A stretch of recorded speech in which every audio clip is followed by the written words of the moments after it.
And to those who bleed orange and black, It is out of here! good morning. This is Murph and Marcus. Brian Murphy and Marcus the Waterboy Boucher. Streaming live at twitch.tv/The Sports Leader. Sponsored by Bigelow Tea. Grab a mug and tea proudly. Well, hello, Thursday. Good Wednesday night of sports last night. We come in here without too much salt or bitterness for a change. We're actually in a halfway decent mood because of Logan Webb doing his thing and a hairy save from Keaton Wynn, which we'll get into. That's right. We will do the rarest of things today, and that is play the San Francisco Giants win package. Walt, ever since he took over the board, the curse of Walt. This will only be the second time he's played the win package. And the win package is being played for the other guys, the pop culture showdown darlings, the New York Knicks. Wow, what an impressive win in Game 1. This team looks like something special. Mike Brown, 3 wins away from an NBA championship. Man, Jalen Brunson, what a dude. And Wemby, not so much. How do you say come up small in Francais? Because he did. He came up as you came up very small in Game 1. That's how you say it in French. Good morning, Marcus, who, by the way, the other subplot of today, 1 foot out the door, Boucher, on his way to Wrigley Field. Yeah. Oh, that's awesome. So you must have that. You got that adrenaline going, buddy. Oh, I'm feeling great, Murph. You know, I always love a baby Friday, a Thursday morning, but today is my Friday. It's my last day in town, and yes, I'm feeling good, not just because I'm headed out to Wrigley this weekend, but because Logan Webb and the Giants got a win, and my New York Knicks did the damn thing last night with a 13-point comeback in the third quarter to take Game 1 in San Antonio. I was rather impressed by the Knicks last night. I hope everybody else was, because that was awesome. They've now won 12 consecutive NBA Finals games. And by the way, I realized, like, it's funny, I don't really have a rooting interest in this. And even as the game was going on, I was like, usually some team grabs me, you know, I'm like, but I kind of like, I like Wemby. I like Mike Brown. The Knicks culture thing is really fun. Marky Mark and you guys and all that. The rise of Wemby and the Spurs is kind of fun too. So I'm watching it. I'm just kind of watching it to enjoy it, which is there's a certain freedom there, actually. There's a certain freedom. I was just kind of enjoying. And man, if you just watch that sort of through neutral eyes, wow, you cannot help but be overwhelmed by how impressive the Knicks are. 12 consecutive NBA playoffs wins. Now you're bearing down. That ties the Spurs in '99. Only the super villain Warriors in 2017 won 15 in a row.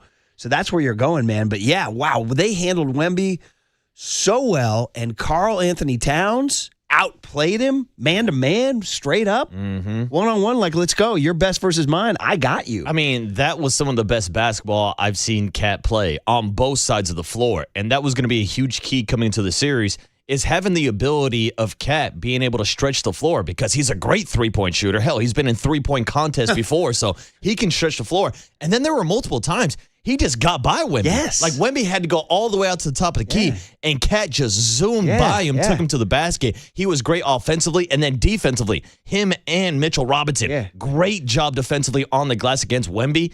Last night felt like one of the first times we saw the human version of Wemby. Totally, dude. Totally. The alien, what's the part in the movie where the alien turns into a human?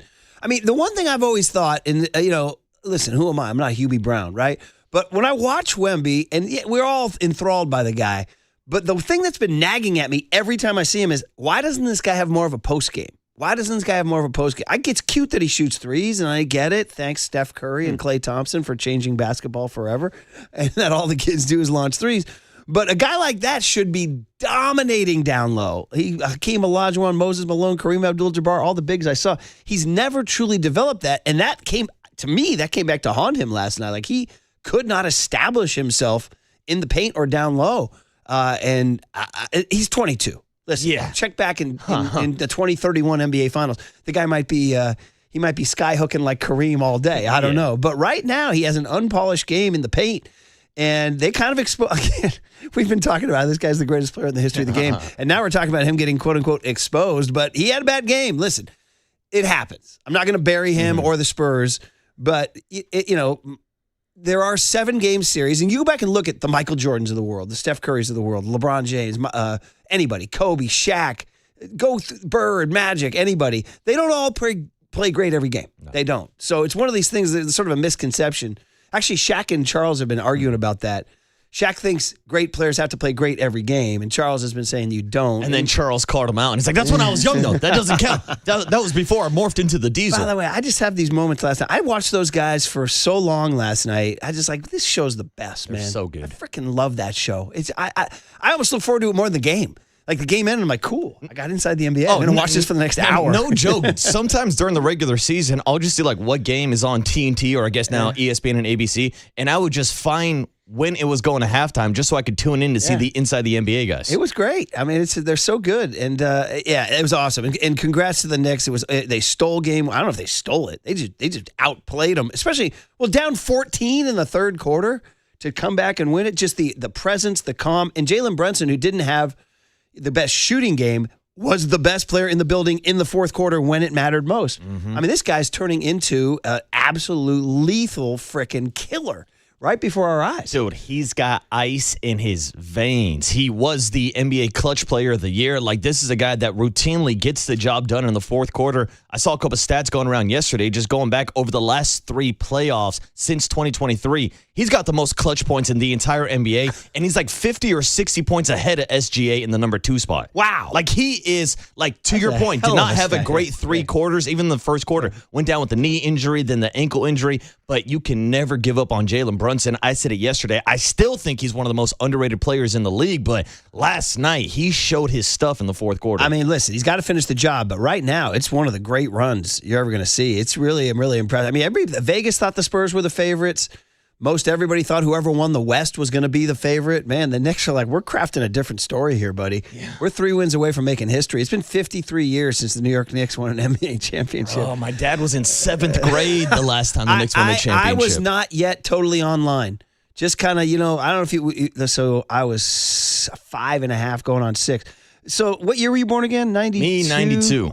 Like, I was going to ask you, like, what fuzzy memories do you have? I'm going to date this here. Maguire Sosa. What's your memories of Maguire Sosa 98? It's the home run race. Yeah, I know, but was it, you're not totally online when you're 5 or 6. No, but like I remember like the headlines and Sports Illustrated for kids. Yeah, exactly. Certain highlights. And like just like watching Sports Center with my dad and seeing the updates, or reading the newspaper and going down to the newspaper. I told you, read a newspaper? I was one of those kids that would always steal the sports section away from my dad. Marcus? The sports section, just the sports section. I'll take it. Yeah, and I'd go down and I would look at all the league leaders every day for home runs, RBI, standings, and I would check all the box scores. So I would say, 98, 99, that home run race, I was, yes, very young, but definitely have flashes and memory. So for me, that would have been like 73, 72, 73. I have like the Vegas memories of like Bob Greasy and the Miami Dolphins somewhere on my TV. The Oakland A's. I remember being at one of my brother's football games and the guy announcing the score from the Dodgers-A's World Series game. Dude, because they used to play World Series games in the afternoon. Saturday afternoon, they were like, the score from the World Series, A's 1, Dodgers nothing in the second inning. I was like, oh, yeah, they're doing a World Series game. You look back on it now, you're like, God, I miss day baseball in the World Series. I do. But anyway, the point is that I don't remember the Knicks winning the championship. And I do remember the Warriors. That was one, like, I really kind of came online 75. I do remember my whole family, the neighborhood and all that. But so for me, this would be the first online Knicks championship of my life. We get to experience it together. Yeah, right? But they got ways to go. Now, Wemby's going to have to bounce back. Let's pump this back a little bit. But it was fun. I enjoyed the hell out of it. I thought it was really, really enjoyable. And like I said, there's a certain freedom to not having a dog in the hunt and just watching the basketball and enjoying Brunson. I'm a Mike Brown guy, too, man. Mike Brown might win the NBA championship. Crazy. Now, again, one freaking game. But that's a big one to steal it on the road. And the Knicks showed off some of that depth last night, just not with Cat and Brunson. Yeah. Josh Hart with the 15 rebounds. Like, he's one of my favorite players to watch, just an absolute hustle guy. But you can go down the roster of this Knicks team, and they are just deep, man. They're deep. Yeah, they are. And we'll see what happens tomorrow. Game 2 Friday night. So you'll go Wrigley day game, Arrow, evening activities with NBA Finals on the TV in the background. Oh, man, I hope I can find a bar in Wrigleyville that's got the game on. You got, again, I told you the line from The Sure Thing, the movie The Sure Thing, one of my favorites from the 80s. John Cusack is, here's the entire premise of the movie. A guy goes to a snowbound Eastern college. He has a friend at a Sunsplash Western college. It looks like UCLA. And he calls him up one time. The guy's like, you got to come out here. We got girls. He's like, really? He goes, no, I know this one girl. He says, she's a sure thing. Mm-hmm. She's a sure thing. How sexist were movies in the 80s, right? Mm. The entire premise of the movie is John Cusack traveling cross country to go get the sure thing. Dude, they made a movie about that, bro. Now it's an adventure. It's funny. And, of course, along the way, he falls in love with the nerdy girl that he's traveling with instead of the sure thing. That's the premise, right? But anyway, the point is that when he eventually gets dropped off by a truck driver through a series of mishaps, and he told the guy he's going to get a sure thing. And the truck driver says to him, I hope you understand the magnitude of your impending good fortune. It's a line that always stuck with me. And when a guy's like going to Wrigley Field on a red eye for a weekend in Chicago, as a single man, I hope you understand the magnitude of your impending good fortune, my friend. Yes. Murph, I understand. I understand. And you're not even back. So Larry Krueger in tomorrow, by the way. Larry Krug, gonna get some Krug, some Frankie Krug. And we can't finish the segment without acknowledging Logan Webb. You brought up the fact that between Webby and Wemby, there's only one letter difference. Yeah. But one guy was better than the other guy. Webby greater question. Than Wemby. No question about it. Listen, we haven't seen that Logan Webb all year. We haven't seen that all year. Good. I mean, we've been talking WBC and all ever since the Netflix game when he had the terrible game. I'd say probably the best performances we saw from Logan Webb this year was going back to the WBC. Yeah. And then we had the conversation about whether or not that had an effect on Logan Webb during the regular season. Yeah. Then we start to find out about this knee injury. Now, I don't know when that knee injury dates back to, if it ties all the way back to the World Baseball Classic. But regardless, he said even after his last start, this is the healthiest he's felt all season. And last night, he looked like last year and the year before version of Logan Webb. 15 up, 15 down. So listen, I had a meeting I had to go to last night, so I'm following it on my phone. Did you know that when you're watching on the MLB app, they have a blue box that says perfect game during the game as it was going on? I did not know that. Yeah, neither did I until last night. Now, what inning do they throw that up Well, in? I only noticed it at the end of the fifth. Okay. All of a sudden, I looked at my screen and I was like, wait, why is there a blue box on my screen that says perfect game? Like, wait, what? So obviously, I'm like, oh, nobody's reached base. So I heard that Loader sent out a tweet that, did NBC Sports Bay Area have a no-hitter box up? Anybody see that? I was watching through the Milwaukee broadcast. Oh, I got you. Yeah, so I can neither confirm or deny, but we do have the replay here in the studio, so we'll keep an eye on it to see if they throw up the no-hitter box. So they did that. So we've gone from don't jinx it to we're just going to frickin' jinx it times a million. 808 KMBR, how do you feel about the no-hitter jinx? Because me, as a former ball player, to me, it only really mattered if you're in the dugout, if you're in the clubhouse, because really the only thing you're supposed to do is not mention it to the pitcher. Yeah. So I really don't have a problem with broadcasters and fans talking and tweeting about it. Your take. It's an interesting question because I grew up in the era when it was really definitely taboo and broadcasters carried that. Well, we know what's going on here, and they would talk around it. But somewhere along the way, I don't know, the 90s or something, somebody kicked down the door and started talking about it. And we were like, whoa, dude, you can't do that. And they're like, yes, I can. You know, and I was like, oh, man. So I've kind of gotten used to it. Now I'm thinking back to Matt Cain's perfect game. Like Dave Fleming was on the call. He had to tell us that there was a perfect game going on, right? I mean, it's his job. He's got to, right? Yeah.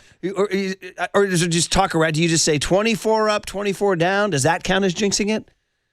Or it's saying the words perfect game or no hitter. That's the jinx. Yeah, I think First of all, the whole thing's so stupid. Yeah. All right, you know what I mean? But I get it. I'll do stupid superstitions. You know. Well, yeah, again, I'll play along. Yeah, like coming from a man that, if I can glaze myself, has thrown a no hitter in his career. Look at you, buddy. The thing is, it's like in the fifth inning, like you have no idea you're even throwing a no hitter, and like that's how it should be. As long as nobody mentions it to you, because you just don't want the pitcher to start thinking about it and get inside his own head. Well, Webby said that he started thinking about it in the fifth inning.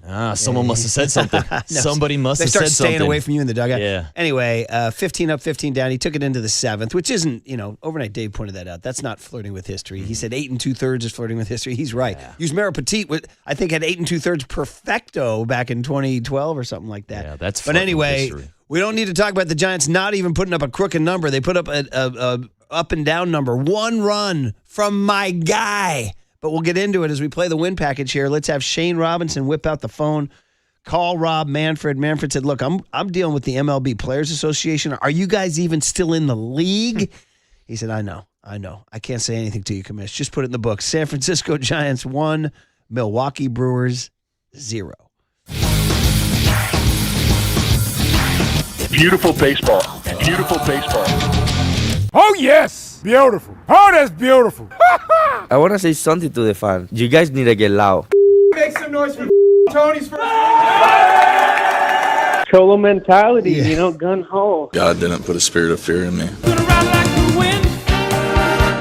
Hey, we heard that in the Pop Culture Showdown yesterday. By the way, Bruce Jenkins checked in via email on the Pop Culture Showdown. He said Sinatra just got him. Like Walt, he was emotional hearing Summer Wind. And as you know, we've been saying this since February, I'm a Vic Barracoto guy. So let's leave the yard. Vic Barracoto, number 1. It's bye, baby. Oh, my gosh. He did it. Oppo, too, a little Oppo strength. I had a kid, Barracoto. You know what I mean? So I don't know what that guy eventually can be, or he's a young kid finding his way, but thank God he did that, because Devers came up with the bases loaded with 1 out, and I'm yelling at the TV, this is why you're making $33 million, and he swung at the first pitch and popped out to third. So he's having a tough series, man. Yeah, this series has not been ice great. Cold in Milwaukee. Yeah, man. Let's get him back outdoors. Yeah. I don't like playing baseball inside. 11:10 this morning, Adrian Hauser versus a guy named Coleman Crowe. Not the guy who made Almost Famous and what was his Cameron Crowe? Singles. Ooh. Cameron Crowe, everybody, filmmaker. Okay. Coleman Crowe versus Adrian Hauser, 11:10 a.m. And then on to Wrigley, where you will see them. Yes, indeed. Which is awesome. Where I Very will excited be for you, drinking buddy. some cold ones. All in the right, bleachers. we'll say good morning to Walt on the other side. Get the guest list. Webby greater than Wemby on the Sports Leader. Bing bong.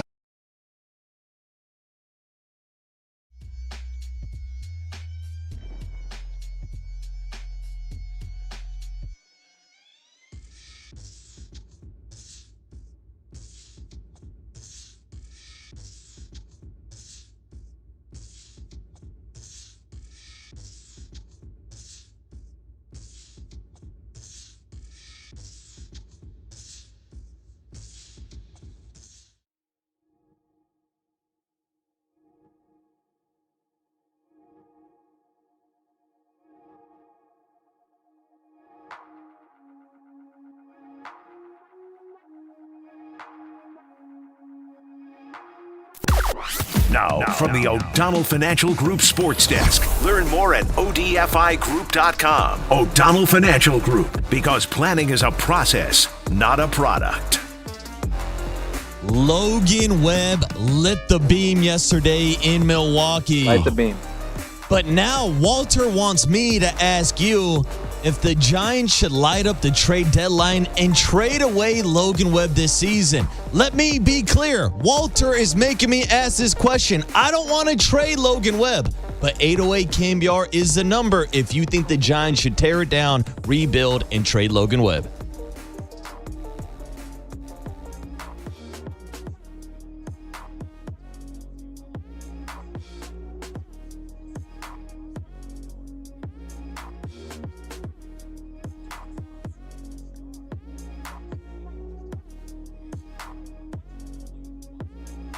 Hey, never too early in the morning to start thinking about smart things with your money. And Provident Credit Union, a local financial institution right here in the Bay Area, Northern California. Provident Credit Union, good people, good ways to grow your money. And I'm talking about the Pick a Term certificates. This is with your savings. You have a couple bucks saved, and maybe you need to save it for 3 months and get it back, 6 months and get it back, or 12 months and get it back, and earn up to 3.50% annual percentage yield all the while. Well, then the Pick a Term certificate is for you. It's flexible, it's easy, and it just makes sense. Pick a Term certificates, 3, 6, or 12 months. Learn more at providentcu.org or stop by a local community branch to talk to them.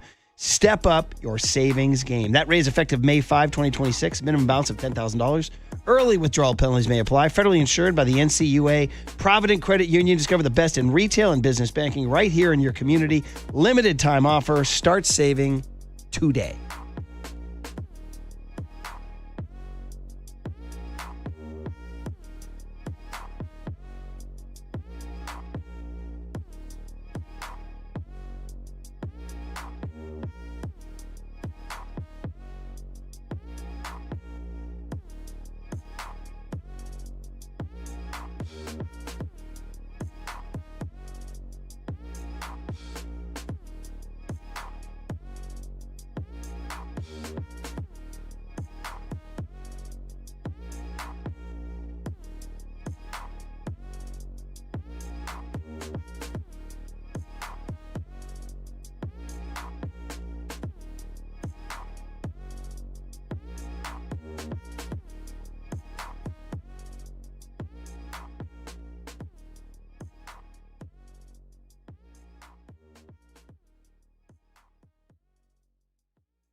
And now it's time for the Protect Your Assets Business and Technology Report with me, David Hollander.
Now back to Murph and Marcus on The Sports Leader. Streaming live on thesportsleader.com and KNBR. The Sports Leader app. Murph and Marcus is sponsored by Bigelow Tea. Grab a mug and tea proudly. So far, so good here in this one for Logan Webb. The 1-2 pitch is a swing and a miss. Struck him out with a high cutter. One away. Joe Rizzo on the call as Logan Webb does his thing, and the Giants get that rare win. By the way, if you're counting, it's only the 24th win of the year, too. It's June 4th. Are we still counting? They're 24-38. No, we're not counting. By the way, Eric Miller, stop walking people. Just stop walking fools. Eric Miller is going down the ladder. There was a point where you're thinking he was the closer. I don't need that. No. Eric Miller, you will not be the closer until you eat your vegetables and do your homework and stop walking fools. And throw more strikes. Yes. It's the number one cardinal sin as a reliever. You cannot enter a ball game and give away free 90s. Keaton Wynn, though, 1 2/3 gets a double play ball to get out of it. The Gary Sanchez who hit into that double play, is that the same Gary? That's Forever Giant Gary Sanchez? That is Forever River Cat. Because I was watching Gary it on my Sanchez. phone at that point. I'm like, that's the same Gary Sanchez? Now I had to clarify whether or not that was Gary Sanchez or Pablo Sanchez. Pretty similar builds. Backyard baseball got a resurgence. Hopefully, I had a few more downloads yesterday. And then Keaton Wynn asked to go back out for the ninth. One of the many topics we can talk about is this situation so bad in the bullpen, which, we had a little dust up with Buster Posey about it, some disagreements on the air, perhaps. But again, it remains the mess it's been all season. And you're not asking a guy like Keaton Wynn, who had one career save going into that game, it was in 2023. You're asking him to get out of the eighth and, as they call it, go sit down and get back up and go out there for the ninth. Now, again, I grew up in the era when frickin' Gary Lavelle and Greg Minton would do that every night. But the era is different now. Guys are not trained to do that. And so he goes out there. First thing he does, give up double to Christian Yelich, dude. And now, I mean, you were certain at that point in time the Brewers were at minimum going to tie and most likely going to win the game. Absolutely, right? because we've seen the Milwaukee Brewers, not just this series, but all season long, just do all the little things right. Get a guy over, score him in, but all of a sudden the Brewers were popping up bunts and playing into outs. I'm like, these are not the Milwaukee Brewers I've seen over the last couple of days. Yeah, they did get the runner to third, and then he struck out Bryce Terang with a couple of big blocks from Dan Susak, who, listen, if we're going to knock the catchers for the ERA since the Pat Bailey trade, does the catcher get credit for a shutout yesterday and blocking a couple balls in the critical ninth inning? Absolutely. Yeah, Daniel Susak had a phenomenal dig on a splitter in the ninth inning, where if that ball gets to the backstop, maybe we're talking about a tie ball game. I also want to say he had 3 hits yesterday, too, didn't he? Yes, he did. Yes, he did. Hey, JV, nobody wants to print a box score, huh? It used to be, print those things out. Even Triple E used to print box scores. I need an NBA box score and an MLB box score. That'd be the first thing that Violante walks in. It should be the first thing he does, right? Correction, because I do have the box score up on my laptop. Only 2 hits last night for Daniel Susak. He's a bum. He's a bum. Ooh, run him out of town. But anyway, so Keaton Wynn gets the save. Now we're on the latest closer palooza. Is Keaton Wynn now my closer? After one save in the last 3 seasons? I mean, you're going to give him the opportunities, and this is a topic that, Murph, I know that I've mentioned a few times before with Keaton Wynn about how he's a reliever pitching out of the windup. After that Christian Yelich leadoff double yesterday, I will say things got a little funky with Keaton Wynn out of the stretch. He definitely does not have as much command out of the stretch as he does in the windup, which led to some of those splitters in the dirt and some of those high heaters that were missing the zone. So, in the fantasy land in which the Giants have a 4-3 lead tonight in the ninth inning, or today, I should say, 11-10 first pitch, who's your closer? We don't know. We don't know. As the great Jim Belushi said in About Last Night, or Rob Lowe said, at this point, we don't know. Actually, it's Jim Belushi. At this point, we don't know. We should cut that, actually. Great opening monologue from the movie About Last Night. Is she a pro? At this point, we don't know. Do the Giants have a closer? At this point, we don't know. So I don't even know who it would be today. Well, I mean, I don't know. Maybe we can ask our 7:30 guest today. Oh, play the horns. He Play might the have an horns. answer. Play the horns. In we go, yes. He might not have an answer. The guest list, sponsored by El Cerrito Honda. More than just a car dealership.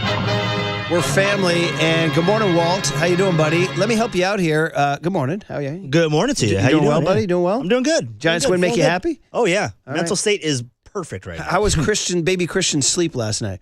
He was good. He was good. Yeah, still dealing with the tooth, but yeah, Plugging he was along. all right. Look at this. Here's the shame of the clean-shaven Violante. dude. Yeah, He's like, here's your box score, Murph. First thing you do, buddy. First thing you do. Oh, you're right. He mean, did shave the mustache. Yeah, he I didn't shaves. even notice. Well, he was too busy shaving. He forgot to print the box scores. Exactly. Yeah, I need yeah. more box scores, less mustaches. Dan Susak, 2 for 4. And Keaton Wynn, 1 2/3. There you go. So now I know because I have the box score.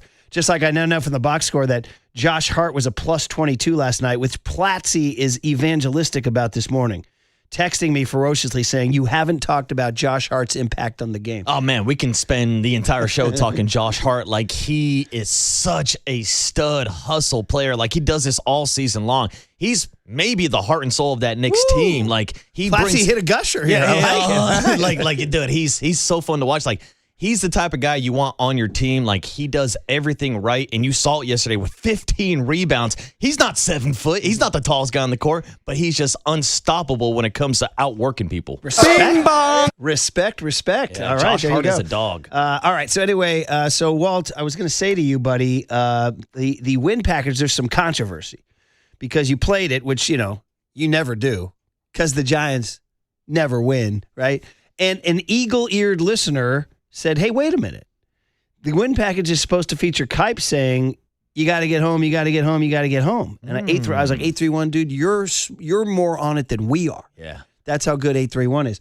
And so I said, he's right. We did include that. It was when Elliot Ramos, kind of has Pablo vibes with the base pass, almost didn't score on was it Jesus Rodriguez walk-off against the Pirates? Is that it? On Mother's Day? I think that's where the call is from, yeah. And we included that. You got to get home, you got to get home, you got to get home. But then when Walt went to go play the package, that wasn't in there. And the listener, 831, noted that. So young Tony, Mr. KPIX, TV Tony, they're calling him. Tony Vision. He said, guys, text me anytime. And I told him when he left, I go, bro, stop with that. I said, dude, after about a week, it's over. We've all been through this. We're going to stay in touch. Summer camp. We're going to write letters. And then it dies out after about a couple weeks. That's it. You know what I mean? So the first week, TV Tony was kind of good about it. So this morning I texted him. I said, hey, man, the win package, where's you got to get home? He hasn't responded. You revealed that you texted him a couple days ago? Yeah, I asked him about a Nick Turturro Doctor of Baseball drop for my health updates that we do at the end of the show, and crickets from young Tony, TV Tony, big time Tony now. So let me just say, I sent out a text to you, Walt, me, and I threw in Curly in the slacks in France eating the baguette, right? And I said, hey, young Tone, stop reporting on the embarrassingly slow California vote count. By the way, bro, what is going on? Count the freaking votes. How do you mean go down there? Here it is. 1, 2, 3. Ain't that hard. All right. So anyway, and help a brother out. We just played a Giants win package, rare, and it didn't have the Kipe. You got to get home. You got to get home. You got to get home. Did you add that? And if so, where is it in the system? You know, the only person to respond to that text? The guy in France. Freaking Curly. The guy that just got bailed out of jail. From the Provence vineyards. Dude, and not the guy who's out there trying to, flirt with the on-air talent. Hey now. So come on, young Tone. I'm trying to flirt with this win package. Now, John Joe Curley did just text us back this morning in the group chat. Yeah. And he says it was a Kyle Haar edition because I still don't know the timeline of when exactly Young Tony's last show was. So I believe we had it in the system. Maybe Kyle Hart never saved it in the win package. It's off the hook. Yeah, we might be trashing TV Tony for no reason. It's fun to trash him, though. Oh, it's always fun. Freaking blow-dried guy. Yeah, you know what I mean? These guys who go on TV, they use blow dryers. Yeah, congrats, Tony. You know how to tie a tie. Yeah, congrats, Tony. Start counting votes. Yeah. All right, buddy? Anyway, point is that Kyle Hart saved it and then didn't save it. Yeah, exactly. But still, let's keep trashing Tony and the fake news. The media said what? By the way, Kyle Hart adding that and then not saving it, is that why Kyle Hart didn't get the gig? All right, so you won't see Kyle Hart no more. All right, dude. So, Walt, what do we got today, buddy? Well, I will go back to that, the win package. It is in there now. I have found the call, put it in there now. So if you want to re-rack it and play it later to make right, we can do that later. The history of the win package is we used to play it at various times throughout the show. We've now just settled on the early crowd gets it, nobody else. Mm-hmm. If we want to go back to that, I don't know. It's a 6 a.m. special. They can win again today. We can play it tomorrow. For Krug, for Cranky Krug, when he'll be in. Kruger's first win package. What is this win package? I don't like it. Bad. I need a little Hayden Bird song in this win package. Give me a Zaza and Hayden Bird song. Yeah, man. Oh. Where you see? Thank you. Yeah. All right, well, what do we got, bud? All right, so we're going to kick things off with Zach Manassian, general manager of your San Francisco Giants, 7:30. Here we go. You're going to ask him to trade Logan Webb. That's what you're going to do? I'm going to say Walter wanted me to ask about trading Logan Webb. My answer is no. I'm not trading Logan Webb. It seems like it's a pretty popular topic out on Giants social media. They need pitching. I'm with you. Why would you trade their best pitcher? My answer is no. Walter, why are you making me ask these questions? In what world does it make sense to trade Logan Webb? They have no pitchers. And by the way, they've got Logan Webb on a great contract. You got an ace making like $18 million a year. What would you want for him? Another position player to log jam the lineup so we can't get Bryce Eldridge in? Is that what you'd want? You'd get a haul for Logan Webb, and it's a rebuild. Another pitcher? What do you? I mean, you'd have to. I mean, position players. Yeah, you want Walter's playing the devil's advocate as a producer, as he should. And yes, there is a large portion, or should I say, a portion of the Giants fan base that wants his team to blow it up and rebuild. Well, blowing it up does not include trading Logan Webb. You have no pitchers. I agree, Murph. I don't want to trade him. Hey, I just asked the question. Right. See, he's getting a reaction. All right, so we'll keep it going. Cooler of content at 8:30. Okay, cool. That's some fun stuff in there. Go. Mm-hmm. Matt Mayoko, 8:50. The Niners had a little news that they're having such good vibes down there that Kyle said the kids have been so good they get extra ice cream for dessert. No OTAs next week. Dude, how about that? Is that soft? Are the Niners getting soft? 808 KMBR. That's more relevant than Logan Webb. Myles Garrett goes to the Rams and Kyle Shanahan cancels a practice. Yeah, 808 KMBR. The 49ers should be adding practices, not taking away practices. We actually have sound from Chris Forster on that. Yeah, and Trent Williams as well, talking about having to block Myles Garrett. Good. Maybe we can do that on the other side. What time do we have Manassian? 7:30. 7:30. Okay, all right. We got time. We got time to mess around. And then wrapping it up, we'll be boots on the ground in San Antonio. Game 1 of the finals, Marcus Thompson at 9:30. I'm stoked, man. I feel a certain freedom watching this thing. I'm just enjoying the basketball, and man, I am so impressed by the Knicks, 105-95. They are doing something special, whether it's Karl Anthony Towns, 18 and 12, and just outplaying the hell out of Wemby, or whether it's Jalen Brunson's 13 points in the fourth quarter and what a stud he is down the stretch, or Platsy's guy and your guy, Josh Hart, with his plus 22. He's the heart of the Knicks right now. All that stuff. Hey, I teased it. Let's get into it. What did Trent Williams and Chris Forster say about Myles Garrett? Next on The Sports Leader. KNBR, the Sports Leader.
Now back to Murph and Marcus on The Sports Leader. Streaming live on thesportsleader.com and KNBR. The Sports Leader app. Murph and Marcus is sponsored by Bigelow Tea. Grab a mug and tea proudly. McCaffrey's back in there, 3rd down and 4 from the Browns 41. Shotgun snap for Purdy, 3 to his right, pressured up the middle, and it's Myles Garrett who sacks him back at the 50. The NFL leader on pace to break the sack record has his first today. That is 15 across his last 5 games, and he dumps Purdy on 3rd down for a loss of 7. Yeah. That's that kid, Jack Smith, who sat in last year when we were rotating play-by-play guys as Greg Papa recovers. And we love you, Pop, and I know it's a long, tough road, and just day by day, buddy, we love you. Hopefully we can get you back this fall. Hopefully. So be good, G-Pop, be good. Anyway, Jack Smith called that game. By the way, that kid, Jack Smith, makes Kerry Crowley look like a grizzled old man. Makes him look like the most interesting man in the world. That is a very young kid, but he did a great job on the call. He did do very well. Very, very well. He was very talented. So, Myles Garrett, we just teased it because we were sort of spitballing. You know, obviously the big stories today are Wemby and the Knicks and the Giants and all that stuff. But the 49ers had their first chance to comment publicly on the Myles Garrett trade. So we thought we'd throw some of that at you as we get ready. Geez, August, 15th, I think, is the first game. What's today? June 4? Only 2 months away, buddy. We're 2 months away. Closer and closer to football being back in our lives. And we'll do something in Santa Clara, I imagine, right? Oh, yeah, down at training camp. We'll be down there. So anyway, we start with, offensive line coach Chris Furster. He's the guy who they refused to give him first-round picks. They refused to give him second-round picks. They refused to sign premium free agents. Oh, wait a minute. They did trade for Trent Williams, so that counts. I was going to say, sounds like this guy's the Tony Vitello of offensive line coach. That's not bad, actually. Yeah. Well, who's the Trent Williams, though? Yeah. Rafael Devers? No. Logan Webb? Yeah, he's got Webb. Trade Trent Williams. Outside of that, not a whole lot of value in that rotation. So anyway, Furster, he's got these undersized, under-evaluated, under-drafted linemen trying to block Myles Garrett. He does have Trent Williams, too. So what was his first reaction to Myles Garrett twice a year now fighting for the same NFC West crown as the Niners? You know, I said to Kyle, kind of a little gut punch at first. You feel like, oh, gosh, here we go. But then, I woke up really early this morning, earlier than usual, and I came in and just watched tape. I said, he's an outstanding football player, and he's going to be a challenge for us to take care of. But it is, we had a plan last year. You're going to do the best you can, and everybody has good players, and he's a great player. It's good for them, helps them, and it'll be a good challenge for us. Okay, so obviously light on specifics there, but he did note that he woke up earlier than usual, which means that Myles Garrett is causing him to lose sleep, is what it means, dude. Yeah, so, I'm sure he's not the only one in that building losing sleep. I mean, listen, at this point, you have to fall back on the Wemby Game 1 theory, which is this guy went from being the greatest player in the history of the world to, not that good. And maybe Myles Garrett will be like, he's not having that good a year. He's not sacking anybody. He's lost a little get off. No, I don't think that's going to happen. Yeah, I was going to say. Here we go. In my opinion, there's an opportunity for him to be even better than he was in Cleveland, just simply because of the game script he's going to be playing with. Yeah. Like the Cleveland Browns never had a lead in the fourth quarter, but playing with the Rams, with that offense, with Puka, Devontae, Stafford, Kyron, all those killers on offense, they're going to have a lot of leads in the fourth quarter, which means Myles Garrett is going to be able to pin the ears back and get after the quarterback. Line them up and let's go in, wait for it, Melbourne, Australia, or as Matty Barrows corrected us, Melbourne. Melbourne. Going to talk like frickin' Crocodile Dundee. He'll be bending the corner in Melbourne. Trent Williams is the man who will be assigned with blocking him the most. That is when he's not on Colton McKivitz's side, which is a whole nother story. And what did Trent Williams, who was at camp, which is unusual, right? Which is why Kyle's so happy he's giving him next week off because he had 100% attendance. But what did Trent Williams say about Myles Garrett twice a year fighting for the NFC West crown? Oops, we had a misfire. Ball out. Ball out. Ball out. Peter. Yeah, so Trent Williams, it was, listen, between Trent Williams and Mike Evans showing up at camp, it was a big deal for the Niners to get everybody there. I mean, it's been a pretty positive offseason, other than not resolving the Ayuk situation. Oh, by the way, how about that misdemeanor? Was it speeding? For that video he had? I was going to say when he was hitting triple digits outside of Levi Stadium. Yeah? Yeah, What's going on, Walt? Help me out here, buddy. Are you going to cut Q or are we going to Australia? You told me it was in the. Yeah, I got the Australia. I thought you were talking about No. something else. I got Trent that one. Williams on. Trent Williams on Myles Garrett. We're looking for right here, Walter. I'm just following the your one lead, you had to bud. roll in this morning in the cooler of content folder. I mean, it took away a home game, in my opinion. But Walt was doing so well. I know. We talked during the break. And then he got nervous because we started talking about TV Tony. Yeah. Started to get the flop sweat. You said that there was a Trent Williams cut on Myles Garrett in the cooler of content. I thought it was the game going to Australia because So there is no Trent Williams I cut have on a Myles Trent Garrett. Williams here for Myles Garrett. Let's do that one. Let's do that one. Hit that one. Yeah, I agree with my coach.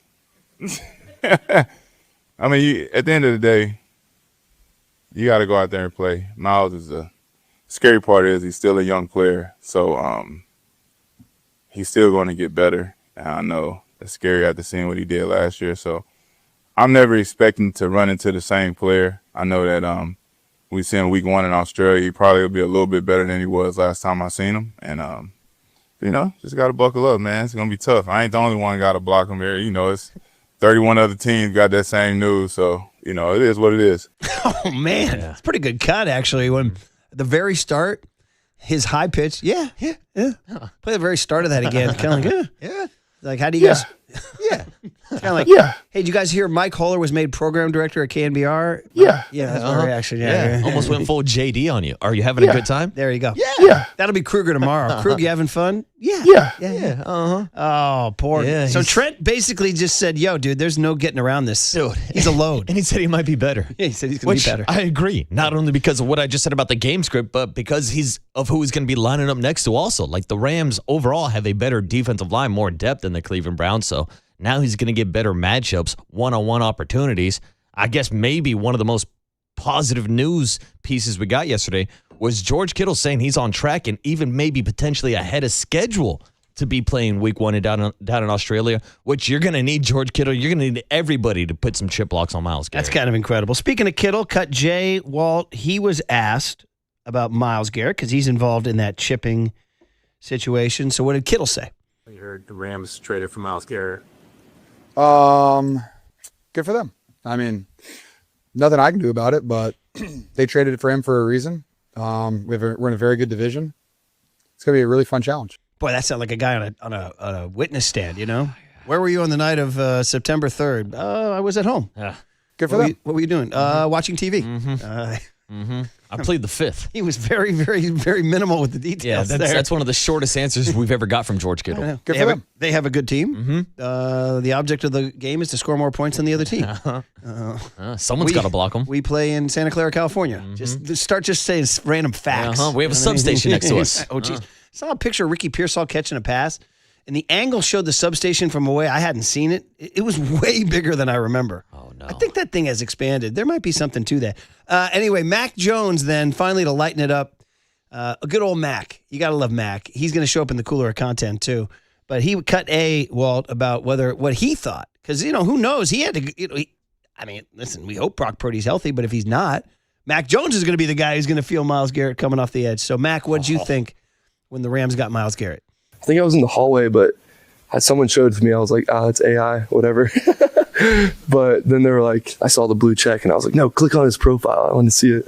I forgot who it was. It was a defense player, but it was Malik. Yeah, Malik came up to me. I was like, shoot, that's crazy. But Myles is a great player. I've played against him a few times, and very talented. That roster that they've built there is incredible, and we had a really good division. So got to focus on us, but doesn't make it easier for sure. Mac is the best, man. He's so charming. That whole, no, click on his profile. That's what we all do, right? I mean, you have to now. Yeah. I mean, with AI and even pre-AI, the fake Twitter accounts, the guy who will create an Adam Schefter account with one letter off. The one, Chams Sarania. Yeah, exactly. Those ones? Yeah. Everybody's playing for clicks. Everybody's trying to fool you. But sorry, Mac Jones, this was not AI. Pef Jason is reporting. Yeah. So there you go, dude. So, all right, well, there's your reaction from the 49ers, and it's just like all of ours. It's not good that Myles Garrett is a Ram. There's no positive spin here at all. All right, guys. So there you go. Let's move on. We got two big stories today. The Wemby flop and the Knicks soar. And, of course, Webby and the Giants salvaging one in Milwaukee with another one today at 11:10. We'll talk to Zach Manassian at 7:30. Executive show. We're going to have to get into it, man. What's going on what the hell is going on. It's June 4th. Is it trading season yet? But some thoughts on the NBA Finals on the other side. Wemby, his evaluation of himself. What did Mike Brown say about Jalen Brunson? All these things that happened in a really entertaining and surprising Game 1 of the NBA Finals next on The Sports Leader. Yeah. KNBR, the sports leader. Time for your Bay Area Chevy dealers traffic update.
time for KNBR's Opening Bell Report. Sponsored by Protect Your Assets with David Hollander. Concerned inflation will ruin your dream retirement? Learn more. Listen to David's show every Saturday morning or call 1-866-PROTECT.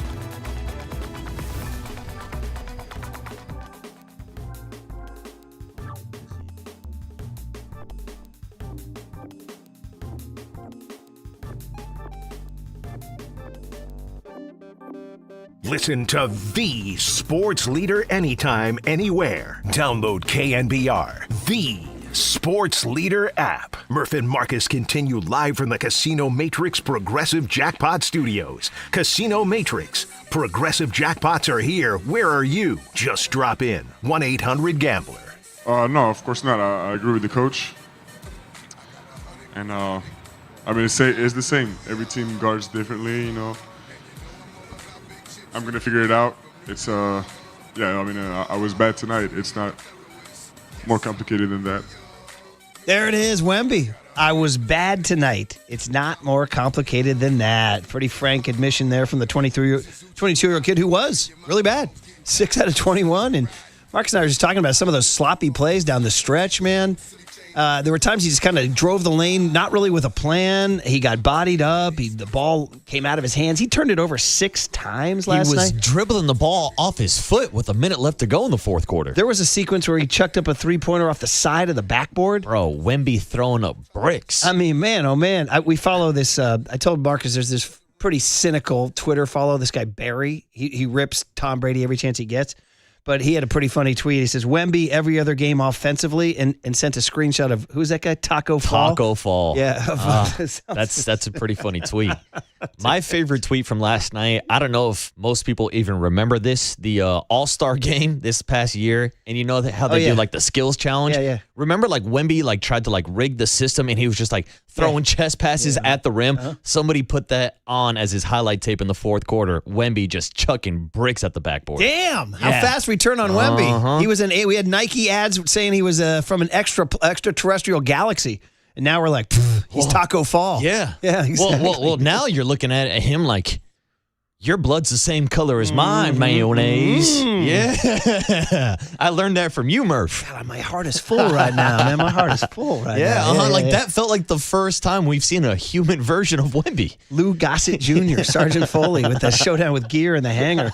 Yeah, man, that's what happened. Well, that's what happened in the fight because Gear had gotten in a few pops in on Gossett, and Gossett was banged up. And then Gossett got him back, and he said, yeah, your blood's as red as mine, ain't it, Mayo? Hey, you're listening to KNBR AM and KNBR FM San Francisco, the sports leader at Cumulus Media Station. But you're right, that was the message last night. I mean, the Knicks showed a tremendous ability to sort of not be fearful of Wemby and D up on Wemby, whether it was Karl Anthony Towns or Mitchell Robinson, who, by the way, wound up playing despite the broken pinky, right? Yeah, which was a weird story about how maybe he hurt the pinky off the court after they already wrapped up the Eastern Conference Finals. Yeah, Brown said it was not on the court or off the court. He said it was nothing to do with the Knicks. Like, wait, what? Which is so head-scratching for multiple reasons, and Mitch has always been kind of a head-scratcher for the Knicks. He's really good defensively. He's really good on the glass. He could never just stay healthy enough to stay on the court, but we saw last night he was a factor when it came to defending Wemby, just putting a bigger body on him. He's a lot different than trying to back down skinny boy Chet in the post. Well, I mean, honestly, when the Oklahoma City Thunder played him and they had to put Caruso on him, you watched the Knicks last night. Oh, they actually put a big on him. Yeah. Makes sense, right? A big guarded a big, right? Where the Thunder were trying to do everything to not have Holmgren guard him, and Hartenstein a little bit. I know, I get it. But early on, they were trying Caruso. But, man, the Knicks were like, yeah, we're going to put Towns on you. We're going to put Robinson on you and do our things. By the way, speaking of Mitches in New York who get hurt off the court, shout out Mitch Blood Green. Anybody down? Remember that? Go look that one up, kids. Wow. Mitch Blood Green fought Mike. I believe the story was he ran into Mike Tyson at 4 a.m. at was it a donut shop? And made the bad decision to try to fight him. And, he's best known for being the second. Let's see. He went the distance with Tyson. He went the distance with Tyson, but he had a feud with Tyson.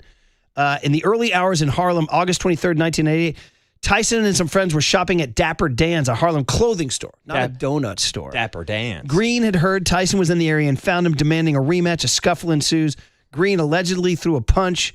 Tyson responded with a punch of his own, closing Green's eye and requiring stitches to his nose. Tyson broke his hand in the incident and had to postpone a fight with Frank Bruno. Happened at Dapper Dan's clothing shop at 4 a.m, by the way.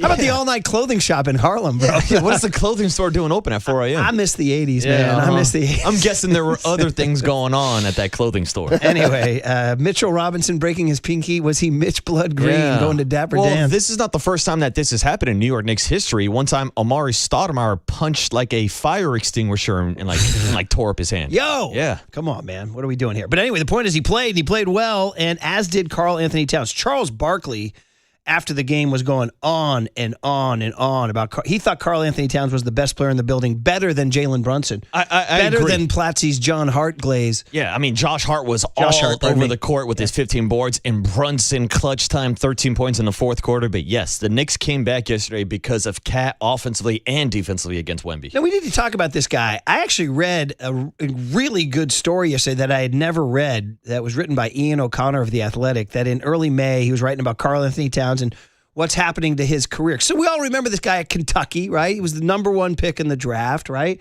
He goes to Minnesota. Minnesota's kind of a death sentence, kind of. I mean, who knows with Ant? Maybe they'll get there. I don't know. Under A-Rod. Who knows? Maybe they'll get there. I still can't believe that. But, it's like you go to Minnesota, we're never going to hear from you ever again, kind of is the rule.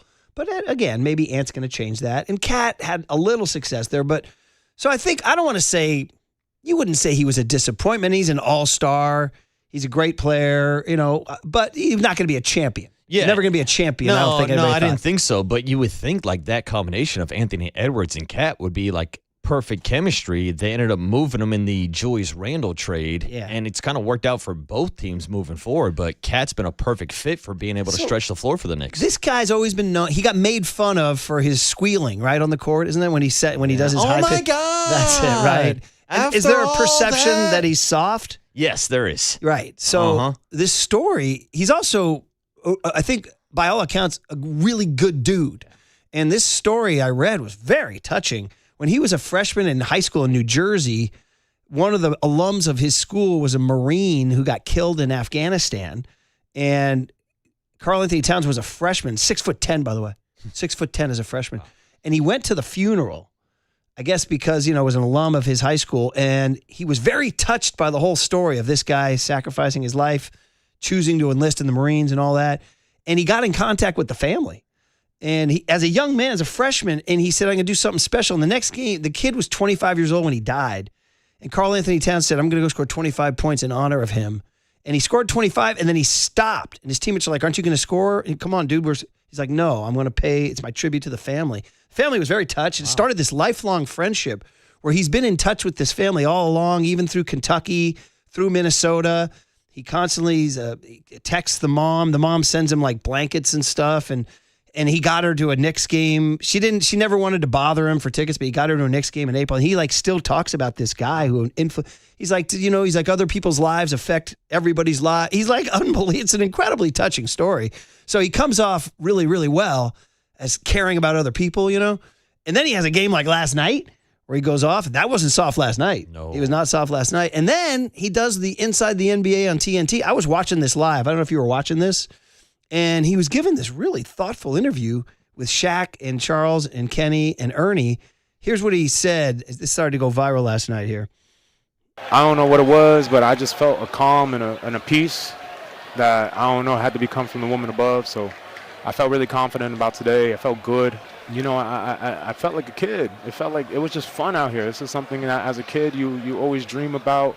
You always hope to be an NBA player, let alone to be in the NBA Finals. And all day, it was just a weird feeling. It felt like I was a kid getting ready to go play my Saturday AAU games and Sunday AAU games. And in a way, I felt like I was seeing her in the stands. And it was fun. It was really fun. And it was really comforting because, game one of the NBA Finals, you're told how the pressure is going to be and everything is. And it felt like a certain presence was here that was very comforting and very loving, and I felt like I could have fun out here in Game 1 of NBA Finals, which is the weirdest thing because you would expect to have the pressure at the highest. Yes, rest in peace to your beautiful mother. I appreciate it. How about that, man? Pretty intense. That's touching. He's filled with like serene peace, and he's like, I'm just going to go ball out. Yeah. I'm just going to go ball. That be that because the talent is undeniable, right? We've Without never question. questioned the talent. And then he was like, I'm filled with this serene peace. And he goes out and goes, 18 points, 7 of 15 from the field, plus 14, 12 rebounds. I mean, the guy had a hell of a game. He really was, and he D'd up Wemby. Yes, he did. And he also engineered the turnaround when they were down 14. So, man, things are happening for the Knicks. Yeah, dude. And that's a touching story for those of you who don't know. He lost his mom during 2020, during the pandemic, due to COVID complications. She was not old at all. I mean, she was a young woman. So that really affected Kat. So that was a really cool post-game interview with the boys and Kat. And shout out to Shaq for paying his respect to Kat's mom. Yeah, man. It's incredible. Then on the other side, you got Jalen Brunson, who got hurt, right? His knee got hurt. I think his ankle got hurt. His ankle got stomped on. And he was shooting poorly for 3 quarters, and then dude, I'm telling you, man. I mean, people were talking about like Steph, and I mean, dude, is there Jalen Brunson, bro? That fourth quarter, and he's been doing this a lot. You put the ball in his hands, he's scoring. He's just gonna score, and he scored 13 points in the fourth quarter after having a bad shooting night, dude. That's like, I don't want to say Jordan, because he's not there, but I mean, that's just like he's a little guy. Yeah, he's only 6'2", and boy, can he create an opportunity! Like keeping that pivot foot down, that floater he hit down in the key. Yeah. I mean, this guy is clutch. We talk about having that clutch gene. He literally won the Clutch Award just last season, the NBA Kia Clutch Award for the Clutch Player of the Year. I mentioned the stat over the last 3 years in the playoffs. He's number 1 when it comes to scoring in clutch time, and he was like 50 points ahead of SGA when it came to the second closest guy closing out ball games. So here's Mike Brown, who I love, man. I can't believe Mike Brown is 3 wins away from being an NBA champ. This should be awesome. David Lombardi made sure to tweet out he is a 49er fan, Mike Brown, publicly a 49er fan. But Mike Brown just gushing about his guy, Jalen Brunson. Jalen, he was the MVP in the second half. He was huge for us. He did what MVP candidates are supposed to do. He carried us home. We put the ball in his hands, and he got it done for us down the stretch. But a good win. We have to keep taking it one game at a time and stay present and see what happens. Yeah, he said it later. He goes, he does this time and time and time again. I mean, you've seen it as a Knicks fan. Yeah, he's clutch. I mean, he's the guy you want to have the ball in the fourth quarter. I mean, is he I don't know. I mean, but still, like, I mentioned this yesterday. Like, in my opinion, you tell me, because I watch so many more Knicks fans than probably the average NBA fan. It seems like Jalen Brunson is still underrated in the league. Totally. Like, people do not put him in the conversation when it comes to best players, not even best point guards in the league. People don't talk about Let me look him. up the MVP voting, 2026 NBA MVP voting. I mean, I don't know how much he got. Let's see here if we can get the basket. Here's the voting. He's not in the top 8. SGA 1, Jokic 2, Wemby 3, Luka 4, Cade Cunningham 5, Jalen Brown 6, Kawhi Leonard 7, Donovan Mitchell 8. He wasn't even top 8. No. And like, even like outside of the NBA voting, it seems like he's definitely changing the perceptions of fans and how they view him. He's come a long way since being a second-round draft pick by the Dallas Mavericks in the same draft class as Luka Doncic. Man, oh man. So anyway, just some fun stuff, man. I'm going to enjoy these NBA Finals. Game 2 tomorrow night. Real quick, just to play devil's advocate. Did the 7-game series in the Western Conference play any factor? Because Wemby definitely looked like he was exhausted out there last night. I said out loud in my living room last night, I said, I think we're seeing one team that's played 4 games in a month and one team that went 7-game war with OKC. Yeah. And then there's only a quick turnaround to tonight. I think game 3 is Monday. I think they have a couple of nights. So Wemby said he was bad, and he said, we'll figure it out and work on it. They only have 1 day to work on it. They got today. Big lab day in San Antonio today. Anyway, I'm enjoying it. And hey, Pop Culture Showdown was fun too. But of course, the Giants rule the roost around here. And Walter E. Cabasetta just overturned the apple cart with his question of the day. Based on Logan Webb's hot performance last night, would you trade him? Trade him! 808 KMBR. Unbelievable. Zach Manassian at 7:30. You going to hop on the mic and ask that? All right. So Zach Manassian at 7:30. Let's get into the Giants. Did we take anything from last night's game? I mean, they're 24-38, bro. What did we learn? Keaton Wynn having to pitch the 8th and the 9th last night. failure to score more than one run last night, lineup decisions last night. Let's get into it next on The Sports Leader.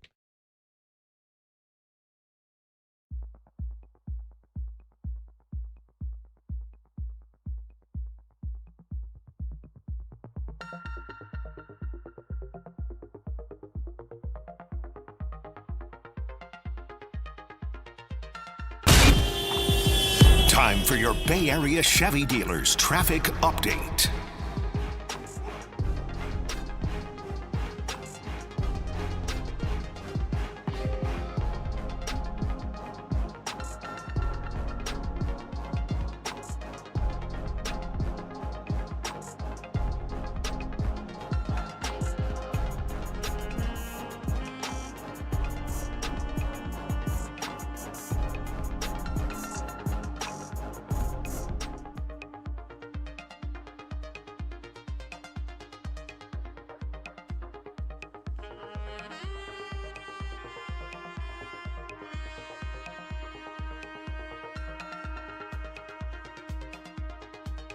Bing bong out in New York, they're subway surfing, but out here in San Francisco, we're drinking Surfside because Giants baseball is back, and there's only one way to celebrate that Logan Webb performance last night, and that's with a Surfside iced tea and vodka or a Surfside lemonade and vodka. It's smooth, refreshing, and made for game day. Surfside is a perfect match for a day at the ballpark or catching the game at home. Surfside is only 100 calories with 0 bubbles, so it goes down nice and easy. It's not a seltzer, it's a Surfside, and they are a proud partner of the San Francisco Giants. Must be 21 plus to enjoy a Surfside. Please drink responsibly. Bing bong!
And now it's time for the Protect Your Assets Business and Technology Report with me, David Hollander.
Now back to Murph and Marcus on The Sports Leader. Streaming live on thesportsleader.com and KNBR. The Sports Leader app. Murph and Marcus is sponsored by Bigelow Tea. Grab a mug and tea proudly.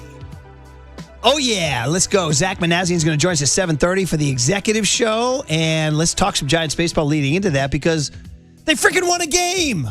Oh, my God. Unbelievable. So they're 2-4 on this roadie. They got the 1 in Colorado out of 3. They've gotten 1 out of 3 in Milwaukee. I don't know today. Adrian Hauser against him Coleman Crow, not Cameron Crow, not the script writer for Fast Times at Ridgemont High. Not Jeremiah Crow. Oh, who's hired half of this building, whether here or somewhere else. Yeah, talk more Jets, hombre. We're not going to be talking any Jets. Let's talk about the Giants here, who got the win last night. Logan Webb, 7 shutout innings, carried a no-hitter into the 7th inning last night, which was really fun. Had a perfect game until the 6th. As I found out from my MLB app with a blue box that said, perfect game. I was like, yo, really? We're doing that now? But I have to admit, it kind of helped me because I was in a situation where I was at a meeting and I couldn't really pay attention to the game. I was stealing glances. And I saw perfect game, and I was like, oh, all right, let's go. So, I don't know. We talked about that. Jack Loader sent out a tweet saying NBC Sports Bay Area had a no-hit alert. Now, people are saying they're watching the replay. There's no no-hit alert. Loader, what are you doing? What's going on? I have not seen it yet. What's the truth here? Walt, did you watch the game last night? Were you changing diapers? I was back and forth between things, but I didn't notice it. I didn't see that, yeah. I'm confused. Was it maybe he was watching on his app or something? I don't know. Anyway, enough about that. Yeah. You'll have to scold him when you see him in Chicago tomorrow. By the way, everybody, Marcus on his way to Wrigley Field for the first time in his life. Yeah. How about that? Bucket list trip this weekend. Oh, you're in such a great freaking situation, dude. I can't wait. Such a great situation. And is it like the adrenaline? Sometimes the adrenaline of anticipating the trip almost surpasses the trip itself. You know what I mean? I know, and I'm getting anxious, Murph. I'm thinking about finishing off the show, thinking about my flight, but I don't fly out until later tonight, so I got some time. Taking the red eye. I am taking the old-fashioned red eye to Chicago. Will you be snoozing or drinking on the red eye? I'll probably drink before getting on the red eye, sleep off, catch some Z's, wake up, land in Chicago around 6 a.m., drop my bags off, and then I'm out to Murphy's Bleachers. You'll be a crispy critter when you get off that plane. Oh, by the way, the only bummer on red eyes is you walk right into rush hour traffic. I'll never. My first ever red eye was to New York City in 1994 for the World Cup, going to see Italy play Ireland. I was like, this thing's amazing because I was single like you. I was 26 years old, pounding beers at the airport, pounding them on the plane. Get off the plane, you're hungover, the sun's in your face, and you get into a taxi, and it's just rush hour traffic inching in. I'm like, why do I have a headache? And I'm in traffic right now. Yeah, that sounds worse than waking up at 6 a.m. hearing you talk about Aaron Donald rejoining the Rams yesterday. Aaron Donald, still waiting for him to come back. Anyway, back to the Giants. So Logan Webb, couple of questions. Number one, would you send him out for the 8th inning? He's got 7 innings, 95 pitches. My instinct was, again, now at that point I'm on the app. I didn't get home until later. But my instinct was when I saw a pitching change, Eric Miller was, uh-oh. That was my instinct. But you're watching the game. Yeah. He's showing no signs of fatigue. No. But he is a second start after an injury. Yes. The knee, he's at 95. But again, I mean, let's get caught up in these pitch counts. It's more like, how does the stuff look and how are hitters reacting to the stuff? And we've seen Logan Webb work well past the 100 pitch marker. We know that he can get into his bag. These guys can and throw pitch into the 120. eighth He's not made of porcelain, as the great Ralph Barbieri once said.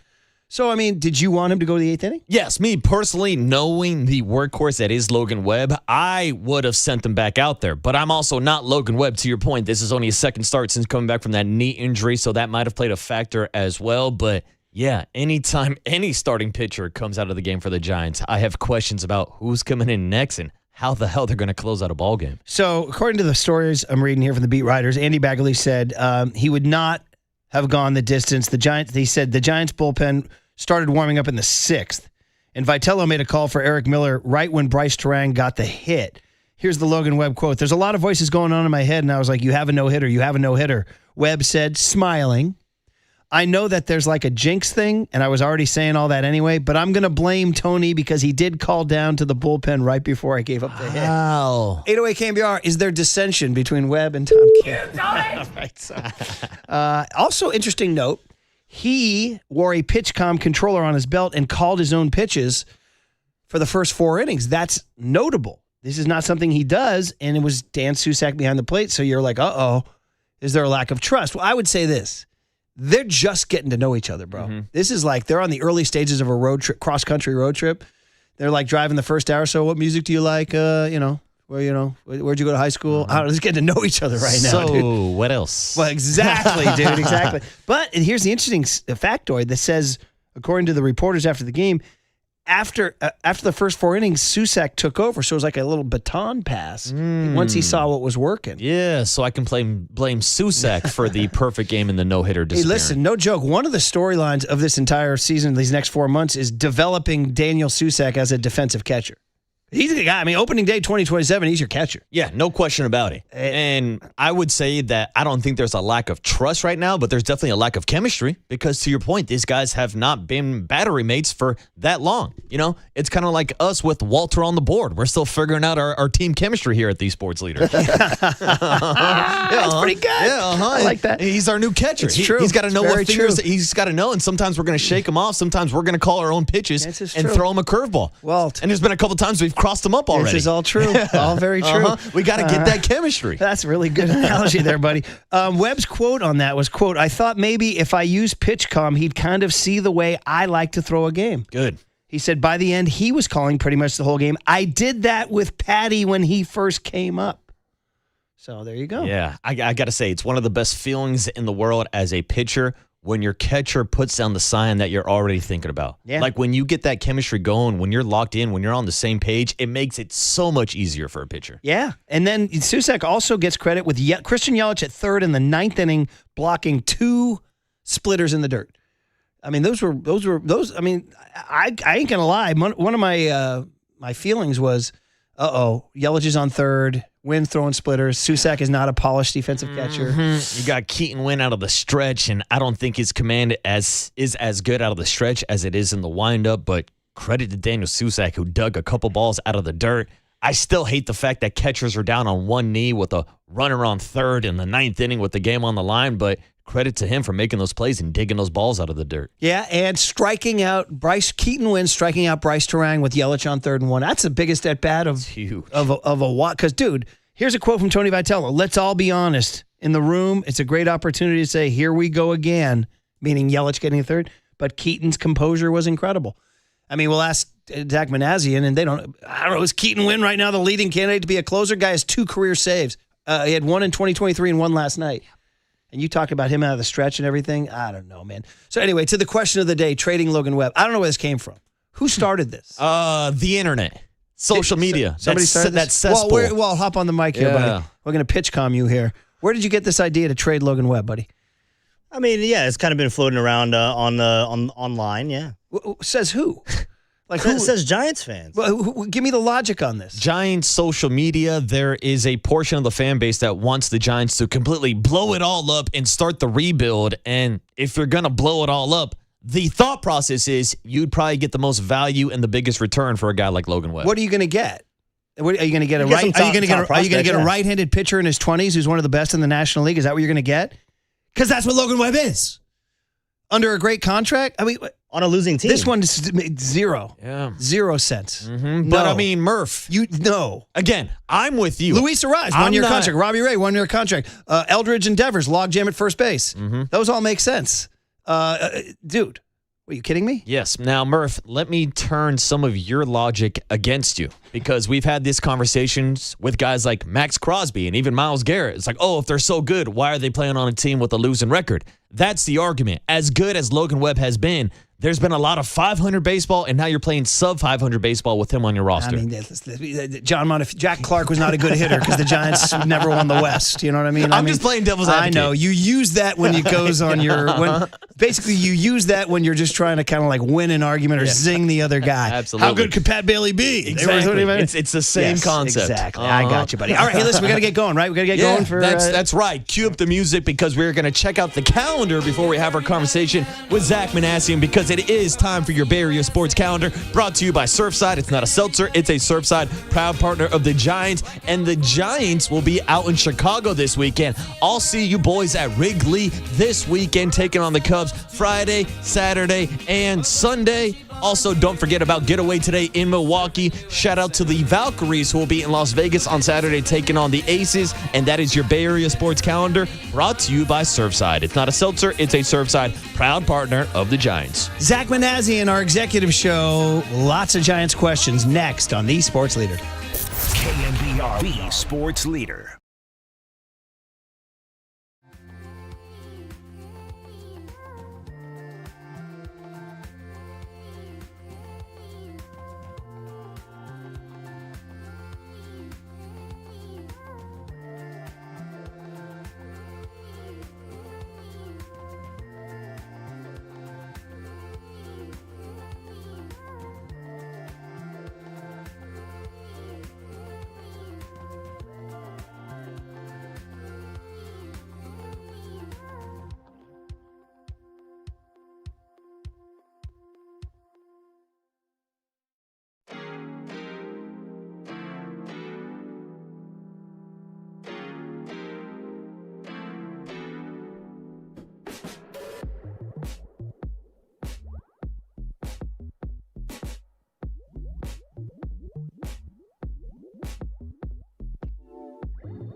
Now back to Murph and Marcus on The Sports Leader. Streaming live on thesportsleader.com and KNBR. The Sports Leader app. Murph and Marcus is sponsored by Bigelow Tea. Grab a mug and tea proudly. The Sports Leader presents the Giants Executive Show. Every week we go straight to the offices of 3rd and King and hear from the guys who are calling the shots for the orange and black.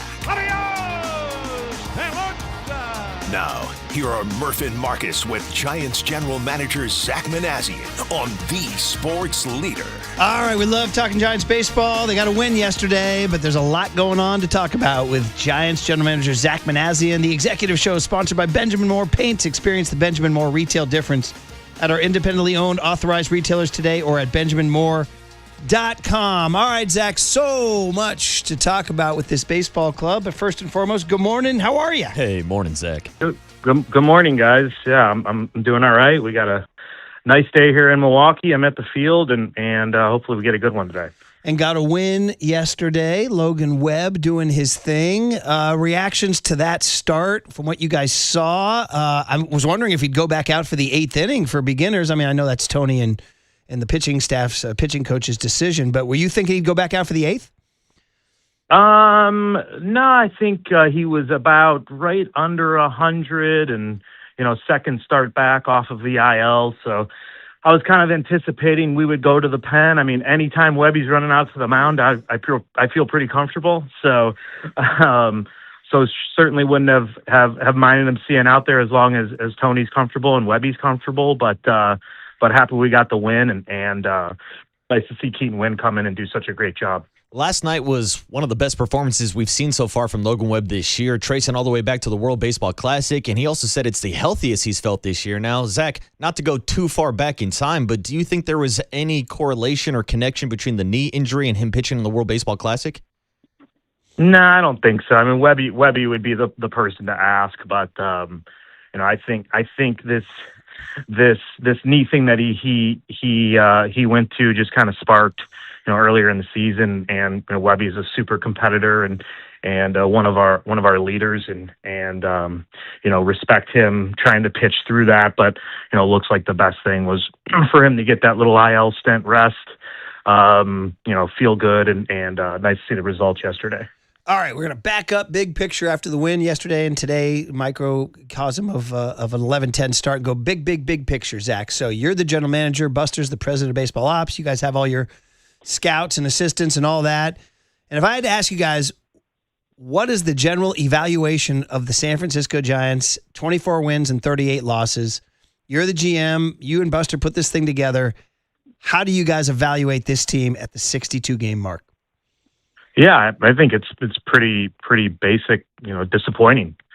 So obviously not where we want to be, not where we expected to be, but also, it's where we are, and we got to fight. There can't be any give up. We got to fight. Every game's important. That's what our fans deserve, and that's what we want, and that's one game at a time. In sense of disappointing, are you guys talking about, do you think that's the way you guys constructed the roster or how the players are performing? No, I mean, look, I am never going to skirt responsibility. We think there's talent on there, but on the roster, but if it doesn't mix or we don't have enough depth or so on and so forth, I think those are things that we're constantly going to evaluate. I'm going to evaluate with our baseball operations group. And I think that's the part about, being a part of a team is looking, each and every person looking in the mirror, and it's, hey, what can I do? And reviewing, what could I have done? Now, I do think it's important, 62 games versus 162, or it's a big difference. So, it's difficult to have a verdict before the trial is over, but it doesn't mean you're not evaluating. So we're evaluating everything all the time. I don't think that's news. And like I said, it's disappointing where we're at, but you kind of put it behind you and focus on today and go out and give a good effort and hopefully win a game. Zach, you know that everybody is evaluating Tony Vitello's first year at the big league level and every single lineup decision he makes and every single bullpen move that he makes. But I want to ask you about a comment that was reported a couple weeks ago by Jim Bowden, where he talked to you about drawing up the lineups. and he said, quote, "We are all in this together," quoting you, "but the lineup decisions and the construction is all Tony's call." So if you could confirm that report and clarify what's going on with Tony Vitello drawing up these lineups. Yeah, no, I'm happy to clarify it. Yeah, we let the manager make the lineup. So no different than my time here with Bob Melvin and other managers. I think Tony's got a great deal of support around him. He's a fantastic communicator. We will talk the lineup every day. His coaching staff, we have support staff in the clubhouse that talks to him, but we want him to feel that he has that autonomy, to determine, hey, this is the lineup I want today. And he's with these guys 24 hours a day almost in that clubhouse. So, he's got a sense of how guys are feeling physically and so on and so forth. So there's a lot of collaboration. I think there's a lot of collaboration across the organization, probably no different than, Michael Holmes has got the 4th pick coming up and we'll talk to Holmesy and, even someone like Tony, given his experience, will talk to Holmesy. But at the end of the day, nobody knows the draft better than Holmesy, and it'll be his pick to make. So not unlike other organizations. There's a lot of communication and a lot of talk, and Tony's great about bouncing things off of us. But yeah, at the end of the day, we want him to feel comfortable that it's the lineup he wants out there. At the time, Bryce Eldridge wasn't playing consistently, and the knives were out all over the place. Everybody's upset. So that was perceived by some as you, quote unquote, throwing Tony under the bus. Did that perception rankle you? No, I mean, look, I think perception and reality can be completely different. So, it was unfortunate that I got reported that we give Tony the lineup a week out in advance, and just thought that was a little ridiculous. And I think that's why Jim was checking, because it got reported that this is what we do. So felt like we had to respond to that. And really, it wasn't even in reference to Bryce. It was just in reference of how we work, and certainly understand how it could be taken to Bryce in particular. But look, I look at where Bryce is at right now, and I'm pretty excited about what he's been able to do.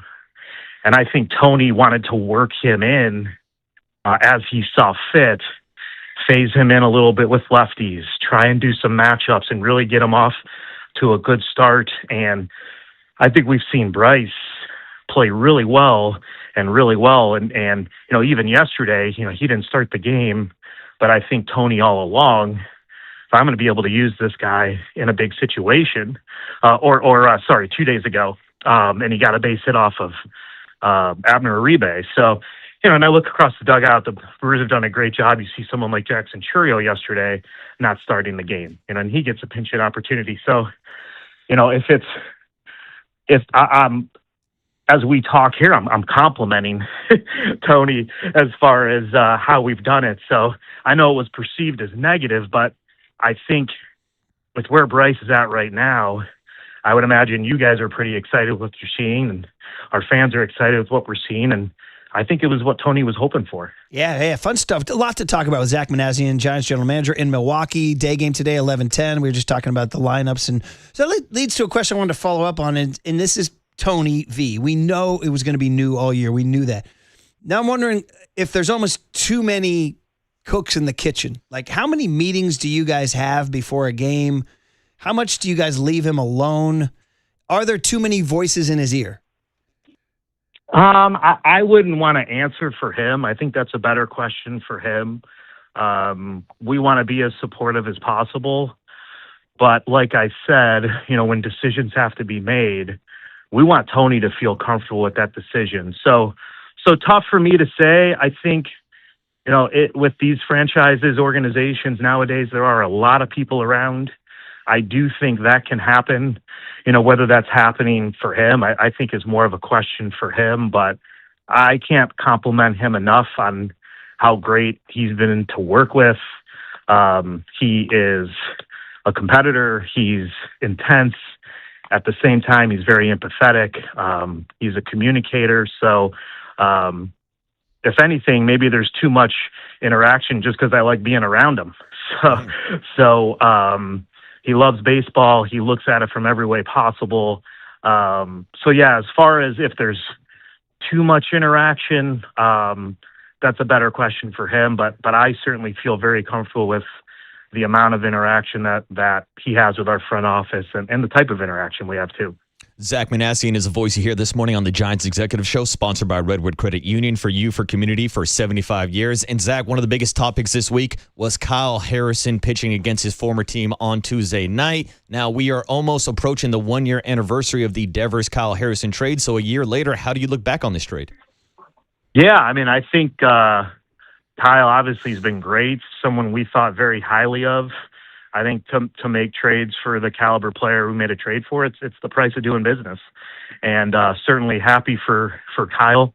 And I think he's going to continue to pitch well. And I think in terms of Rafi, it was great to see him have the May that he had, and just looking for more and more of that as we move forward. And in terms of Rafi, for sure, you guys, the sad fact is since you guys made the trade, you're 24 games under 500. Now, I'm empathetic to that because we supported the trade. We said, oh, my God, a slugger. We understand Kyle's a good young pitcher. But can you just speak to the astonishment of that, Mark? Like we're astonished that you guys are 24 games under 500 since trading for Rafael Devers, who 5 times finished in the top 20 American League MVP voting. Like, can you put into words how flabbergasted you guys are that you're 24 under since the Devers trade? It's difficult, I guess, to put it into words. I think when things aren't going the way you would expect, it's usually a combination of things. So, I don't know if I would necessarily say this is attributed to acquiring Rafi. In fact, I wouldn't say that. So, yeah, it's obviously, like I said, disappointing. I'm not going to run from where we're at. It needs to be better, but there's when I sit back and I think about this and evaluate it, it's no one person. It's just every person continuing to do their job, keep fighting, and let's figure this out. And how can we be better? Zach, circling back to Kyle Harrison, we've talked a lot this week about the development and how he's improved in his short time in Milwaukee. Now, Milwaukee has turned around a lot of pitchers, and you spent a lot of time in Milwaukee. You spent almost 14 years out there. So can you give us any insight to the development program or maybe your biggest takeaways from working out in Milwaukee? Yeah, I think, a lot of the things that they do, I think they keep things simple. I know Kyle moved his spot on the rubber, which is something that I think a lot of pitchers try throughout their career.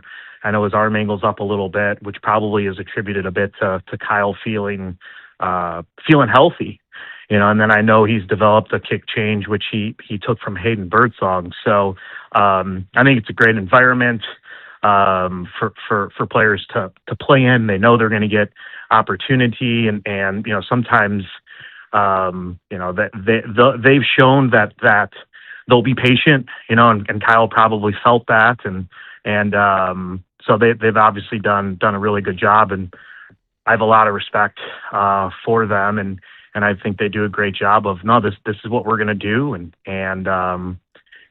sink or swim. Yeah, it's working for Kyle Harrison for sure. Zach Manassian, the Executive Show. So much to cover. Since we last talked to you, you made a change at third base coach. And we had spoken to you about Hector Borg a month ago, and we did this conversation, and you rightfully, defended him. But then the time came to make a change. Can you take us behind the scenes on that? Was it you? Was it Buster? Was it Tony V? Why did you guys make the change? What does it mean for Hector Borg? And tell us about hiring Gary Pettis. Yeah, it's like I mentioned before. These are decisions that we collaborate on, and eventually when it comes time to make a call, Buster's our leader, and he takes in all the information, and obviously he has his own opinion, and we move forward. So certainly not what we had hoped for or obviously expected, but I think as some of the what we perceived as mistakes added up, we just felt like it was important to make this change. Borgie has been offered a position to stay in player development with exact responsibilities still to be discussed a little bit. We'll see where that goes, and then we're really excited about bringing Gary in. He's got loads of experience as a player, as a coach. He's been a third base coach for championship caliber teams, and just brings a lot of credibility, a lot of personality, confident guy. Gives you that I've been there and done that, and hopefully that's a good thing for our players. Zach, you guys have made a few roster changes since our last conversation. The first one I want to ask you about is Jonah Cox. What can you tell us about the decision to call him up straight from Double-A? Yeah, he is playing fantastic there. Jonah's always been a plus base runner, plus defender. We felt like that skill set could fit in a short time frame for Harrison Bader, who hopefully we get back at the very end of his required IL time. So felt like he was a good fit. Still someone that's obviously going to grow, more and more. But Jonah really turned it on just with controlling the strike zone this year, and I think we've seen a huge increase in his offense. But the defense and base running has always been there, and having that defender in center field, especially at Oracle, is a big deal. So we'll still mix and match. I think Tony's just trying to do the best he can to put a winner out there. And yesterday he chose to play Victor Barracoto, and it's a solo homer, and we end up winning the game 1-0. So, but yeah, excited about Jonah, what he brings to the table. Just kind of quick follow up on that. Some viewed that as a desperate move to bring a guy up from Double-A. Was that a desperate move? I think I wouldn't necessarily want to tell anyone to think. I would just give the same reason that I just gave, in that we thought the skill set replaced Harry really well. He's a plus defender, and he's got a lot of speed. He was hitting, I think, 405 at Double-A. So as far as how you would characterize it, desperate, not desperate, I don't know. I would tell you I don't feel great being 14 games under, so people could describe it up they want, but I just we all felt like the skill set was a pretty easy replacement for Harry. And the other thing too is Jonah is someone who's would have to go on the roster at the end of the year. Not someone that we wouldn't have protected. He felt like a definite protect, and so if anything, we sped it up by a couple of months here. Got to go big picture, Zach, before we let you go, and that is, as Marcus mentioned, the Devers trade was June 15th or 14th. Coming up on a year anniversary. You guys are 14 under. It's June. Is it trading season right now, and is everybody on the block? Meaning, is anything possible? I'd start by saying the question we're asking this morning is Logan Webb of such high value that he'd be tradable? And by that I mean, is anything possible now that it's June and you're 14 under? Yeah, I personally don't think it's trading season yet. I can tell you one team doesn't decide that. And in a lot of cases, as crazy as it sounds, two teams don't decide it. So you definitely need another team to work with. But, until the entire league starts the conversation, it's really tough to foresee. And, as far as players being on the block or not on the block, like, obviously it's not something in our best interest to discuss publicly. So I think the focus right now, it's still June. And, we got a game today, and just go out there and do the best we can to win today's game. Zach, you guys have already made a trade earlier this season by shipping out Patrick Bailey to the Cleveland Guardians. Now, I want to ask you about the overall numbers for the pitching staff, because it seems like you can make a connection between maybe some of the struggles and not having Patrick Bailey behind home plate. How do you view what you guys have behind home plate defensively, and do you see any drop-off or any connection between the pitcher's performance and not having Patrick Bailey behind home plate?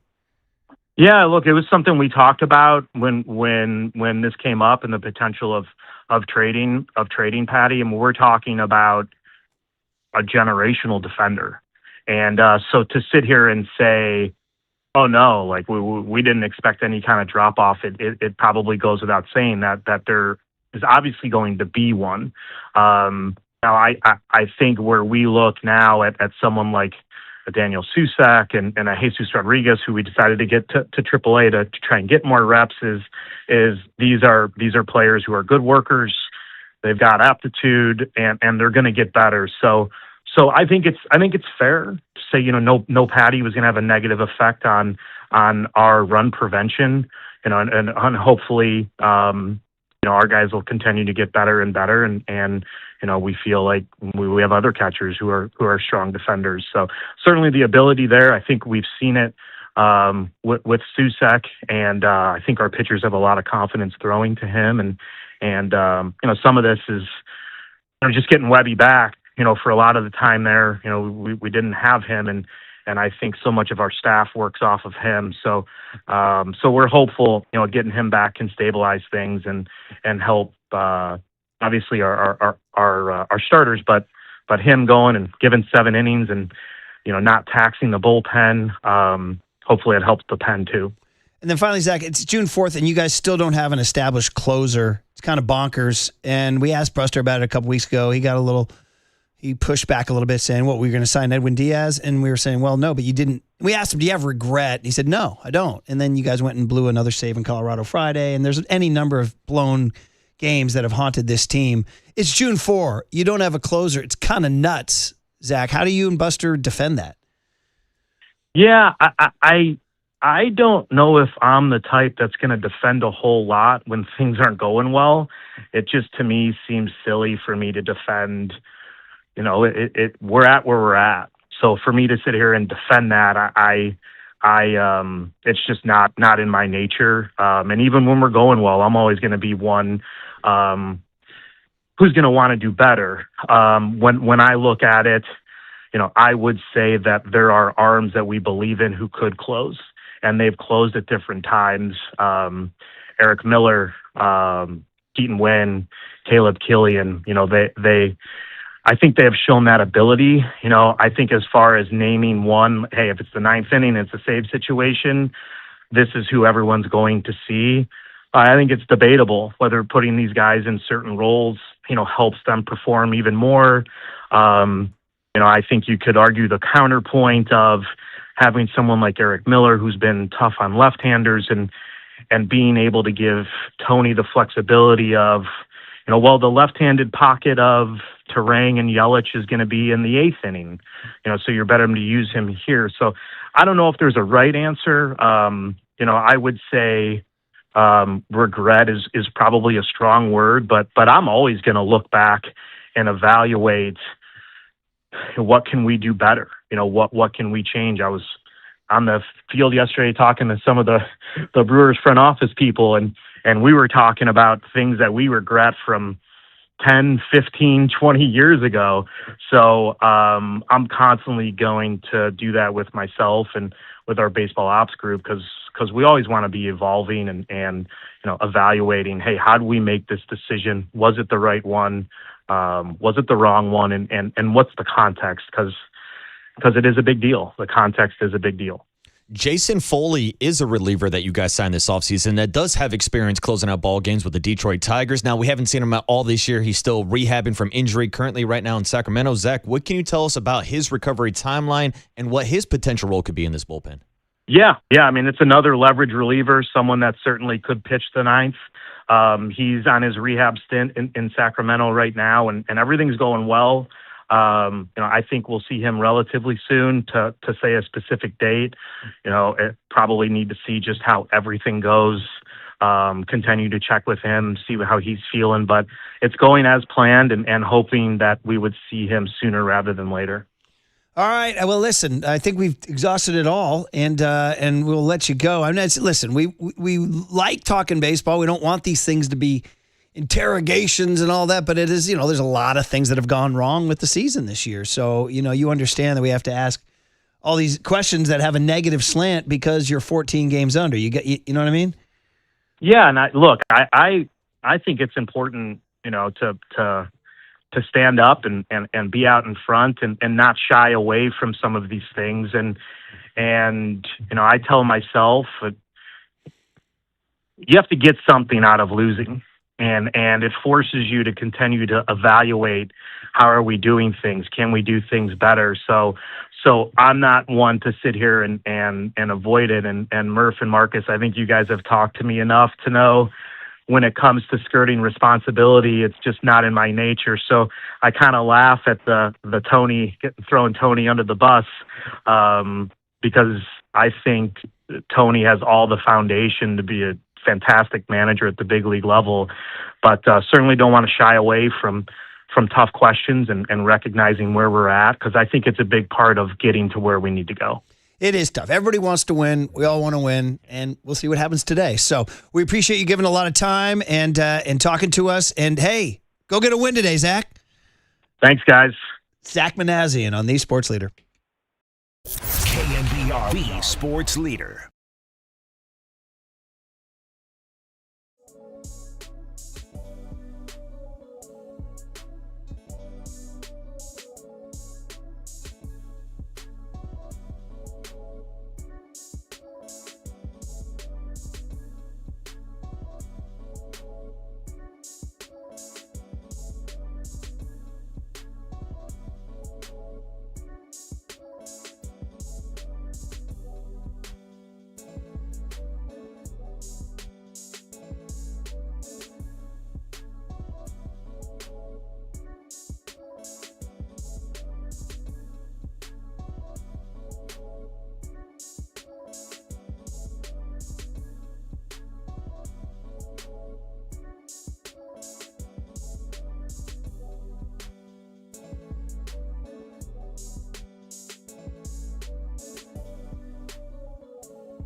All right, let's talk to our friend Steve Moskowitz. He's our tax attorney, and Steve's always helping out. In fact, on something new, like people are getting scammed, which really stinks.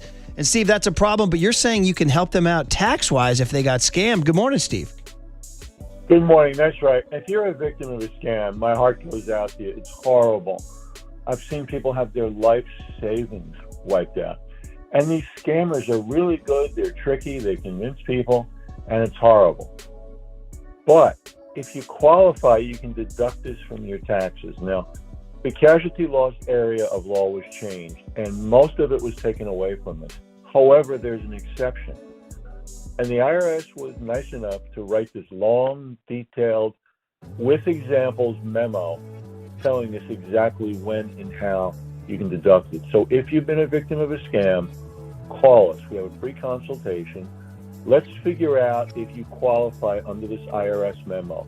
And if you do, let's deduct it, and you can get an enormous tax refund from the IRS. This can really help you. Give us a call and let us at least make up for this horrible thing that happened to you. There you go. Give him a call. He'll help you out. That's tax attorney Steve Moskowitz. He is my tax attorney. He should be your tax attorney. Give him a call at 888-TAX-DEAL, 888-TAX-DEAL, or go online to moskowitzllp.com.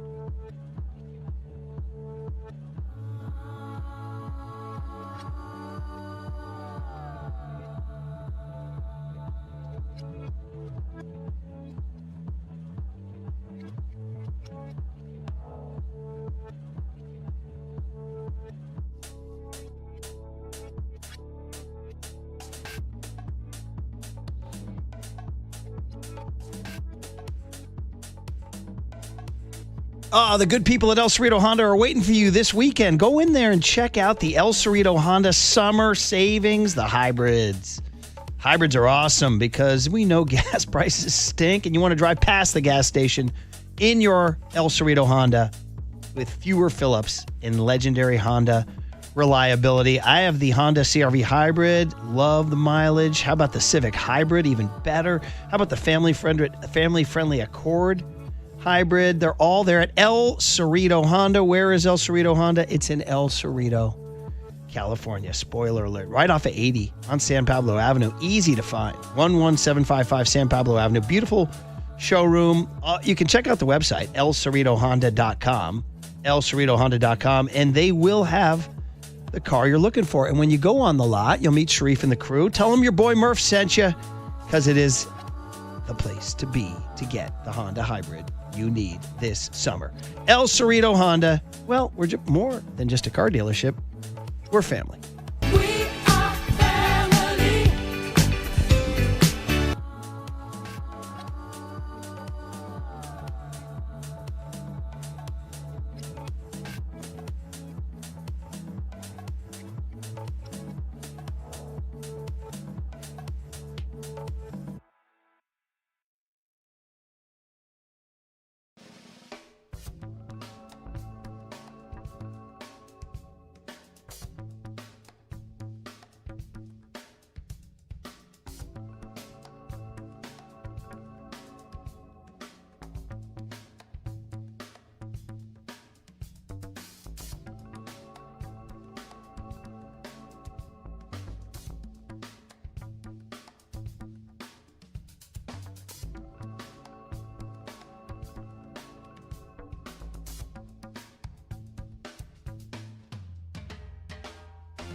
This is The Big Hit, sponsored by Benjamin Moore Paints. Experience the Benjamin Moore retail difference at our independently owned authorized retailers today or at benjaminmoore.com. Murph and Marcus continue live from the Casino Matrix Progressive Jackpot Studios. Casino Matrix. Progressive jackpots are here. Where are you? Just drop in. 1-800-GAMBLER.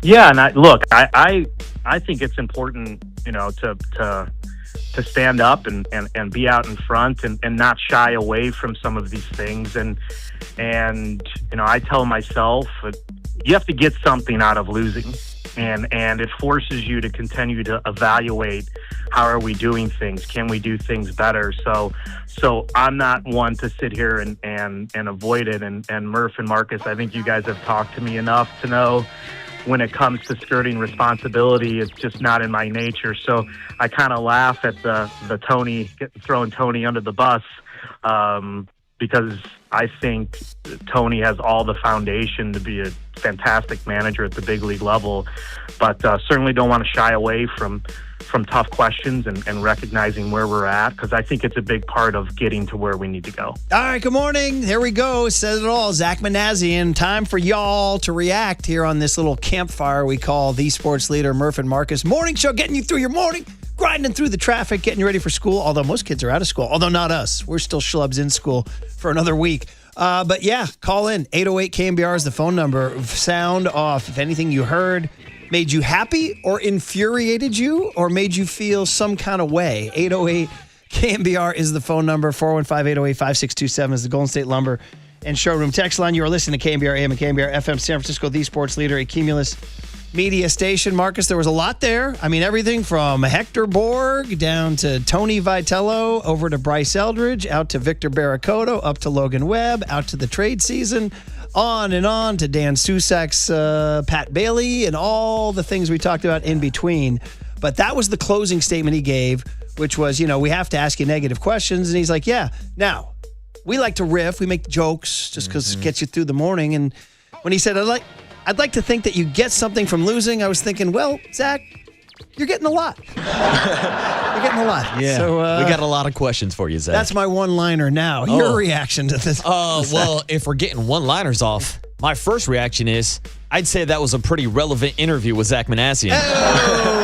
Still going there. I had to. Come on, it was there. low-hanging fruit. But it was good to get some clarity from Zach. I'm glad that he was able to clarify those comments. Get clarity? I think there was clarity on the answer about Tony Vitello drawing up the lineups, because there was the report that came out coincidentally around the same time that Bryce Eldridge was not getting a lot of playing time. So it was a fair question by you to ask, does it seem like you're throwing Tony V under the bus? And he answered the first part of the question saying, look, we did the same thing last year with Bob Melvin. We let him draw up the lineups. Tony V is drawing up the lineups. Yes, there is going to be some assistant, maybe some stats, some analytics, some information that they're going to provide to Tony Vitello. But at the end of the day, Tony V is making these decisions. So I'm glad we got clarity on that issue. Right. And actually, that issue has almost sort of clarified itself, that Bryce is playing all the time, with the glaring exception of the Buddy Kennedy game, which will stand when we look back on this 98 loss season or whatever it's going to be.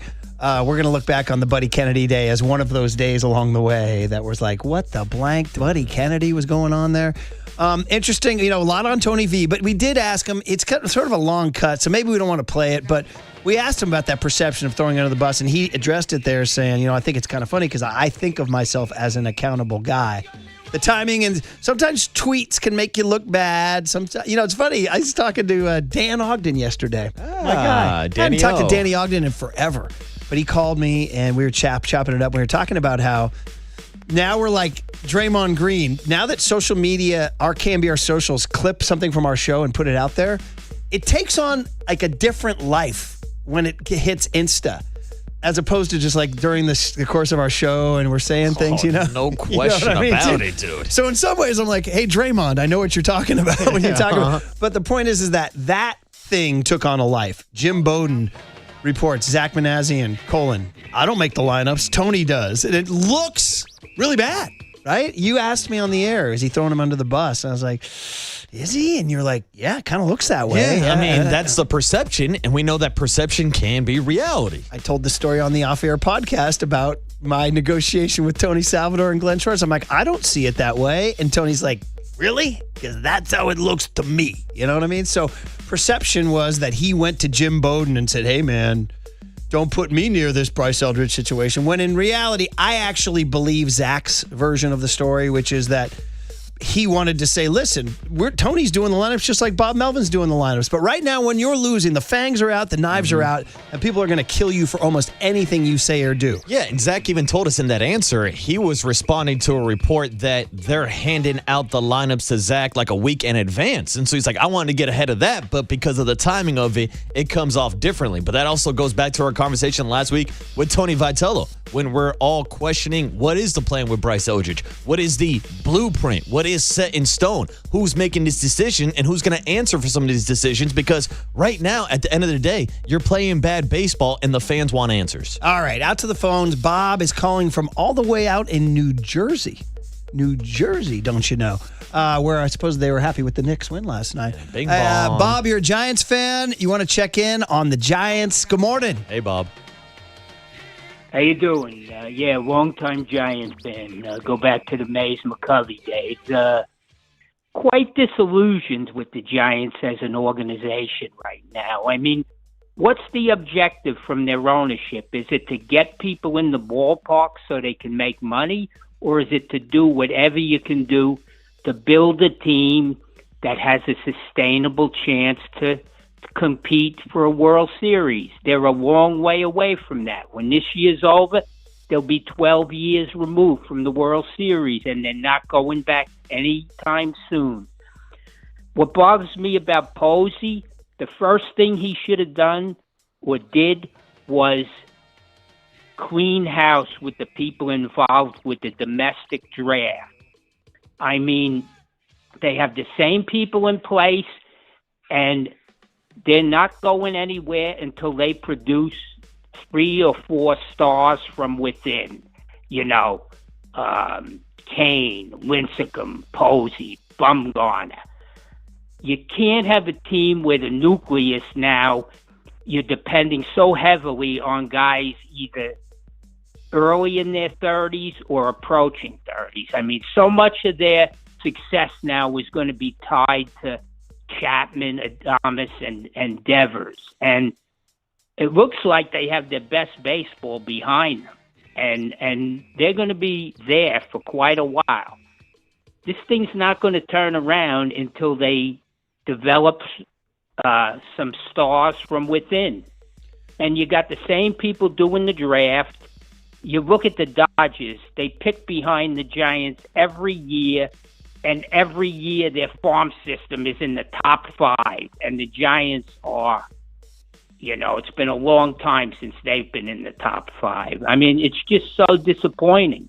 Bob, you hit on a lot of really hot button topics there. Everybody, you touched on a lot of accurate stuff. One of the things you said early on was, what is ownership's goal here? And I don't know if you listened to our interview with Larry Bear 3 weeks ago, but I kind of said that to him, and he got a little ticked off because I said, Larry, we're not totally sure you guys are fully committed to winning championships. And he lashed out. What are you saying? So, I mean, we've asked those questions, you know, and the Curran Theater haunts everybody. The fact that they bought the Curran Theater and that they're developing that lot across the street, the Mission Bay project that they have there. So what they say in return, and I'm just giving you what they say, is, you know, listen, we spent on Devers, we spent on Chapman, we spent on Adames. Now, you can argue, was that a smart move? But we did spend on those guys, so that's their answer to that. Their other answer is on the farm system, and maybe this is where they have their most traction, Bob, and that is Bryce Eldridge looks like he's going to be a hitter in the big leagues. And I know it may be 2028, 2029, but these kids that they signed, Joshua Gonzalez and Luis Hernandez and Johnny Level, are getting lots of buzz in the minor leagues, as is even this kid, Gavin Keelan, to a degree. So they do have some promise in the farm system. That's, again, I'm speaking just from what the organization would say to you. Now, Bob, that's not 2028, 2029 is what we're talking about. In the meantime, you're going to have to bite, just get a piece of wood and chomp down on it for the next 3 years, buddy, and pray that Devers gets hot again. Pray that Chapman somehow, some way starts hitting home runs, and somehow, some way Landon Roop fixes whatever's going on. and Carson Wisenhunt comes up and they find a closer. Because you're right. You nailed it. I agree with everything you said, bud. Yeah, now I'm aware of the shortstops, and they're all kids from Latin America, and they've obviously they stepped up there, hopefully, because let's face it, Pablo Sandoval is really the only good player they've gotten at Latin America in the last 20 years. Elliot Ramos? You look around baseball. Puerto Rico. Well, he was in the draft. Yeah, Puerto Rico. Correct. You're talking about the international signing. I got you. International signings. Yeah. Yeah. I mean, you look around baseball; it's loaded with stars from Venezuela and the Dominican Republic. Mm-hmm. Now, the thing that I harp on, I heard Manassian mention Michael Holmes. I'm not a fan of his at all, to be quite honest with you. I mean. You look at Reggie Crawford, Will Bednar. Hunter Bishop. You got to get a star. No, you're right. The drafting has been bad, Bob. It has been, and I have wondered, about the guys they trust to run these drafts. I mean, you heard Zach say the number 4 pick next week. He goes, "That's Michael Holmes' pick," which when he said that, I was thinking, well, no, it's not. It's Buster Posey's pick, is what it is, but. You are 100% right, Bob. They have missed on some big picks, and that's haunting them, man. It's haunting them for a while, and you're on it. But they haven't. There's no indication they're going to make a change at the head of player personnel. I mean, Randy Wynn is now in there overseeing stuff, trying to teach him to play the 90-foot game. Trying to teach him how to get better secondaries and things like that. But I'm with you, Bob. Everything you're saying is on point, and man, we just gotta we're all in this boat together, buddy. Too bad it's the you're old enough like me, Bob, to remember Gilligan's Island. We're all in the same boat. Too bad it's the SS Minnow, Bob. Hey, one other thing. This draft, it seems again all the top prospects are shortstops. I guess the guy from UCLA is supposed to go first. Yeah. There's one pitcher. I think his name's Jackson Flora. That's correct. I'd love for the Giants to get him. I agree with you. They need some hard throwers. Yeah, they don't. In fact, the upper minors. Bob, they haven't really drafted. Yeah, they haven't really drafted an elite pitching prospect in a while. There are so many more bats in the system right now than there are arms when it comes to the Giants minor league systems. Bob, I'm with you. Plus, the kid went to the same high school as Brandon Crawford here in the Bay Area, so he's a nice Bay Area local story. And listen, the guy's record is tremendous. I mean, he was a great college pitcher. So. All right, Bob, you're the best. Take care, man. Yeah, don't be a stranger, Bob. All right, thanks a lot, guys. Yeah, there he is, Bob from New Jersey. Dude, I just wanted Bob to keep talking. Well, listen, that's how the old guys talk. I love it when we get New York East Coast Giants fans calling. Why do the New Yorkers have so much flavor than us? It's a good question. Why are we so vanilla? It's the zesty West Coast, Murph. That's what it is. Yeah, you're going to go to Chicago and get some of this. Who are you? Chicago. Flying out to Chicago. But yeah, great points there by Bob. He said everything he said was on point. Yeah, and even getting into the scouting system with Michael Holmes. It's a question to ask. Now, also, we should acknowledge the draft class from a few years ago where the Giants did take Casey Schmidt, Patrick Bailey, Kyle Harrison. That was a decent draft class, so you can give him his flowers for that. And I will say, one of the positives right now over the last couple of years, our farm system has improved a lot. I'm getting excited. If we had more time in that conversation, I wanted to ask Zach Manassian about Joshua Gonzalez and Luis Hernandez maybe getting promoted up to San Jose, because I would love to see those guys.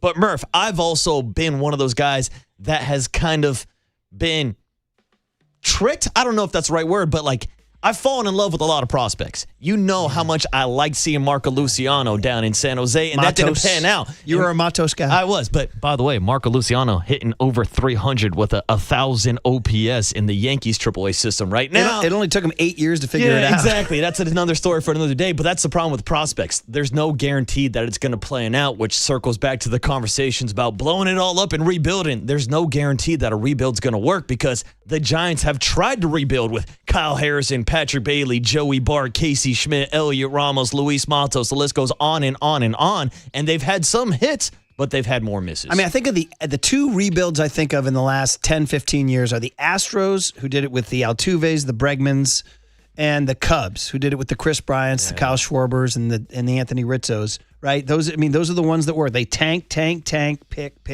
right? So, I mean, that's the Giants. Here's the other part is, and I think, and this is a debatable thing, Is this a good rule that the Giants can't pick higher than 10th next year? I don't like it.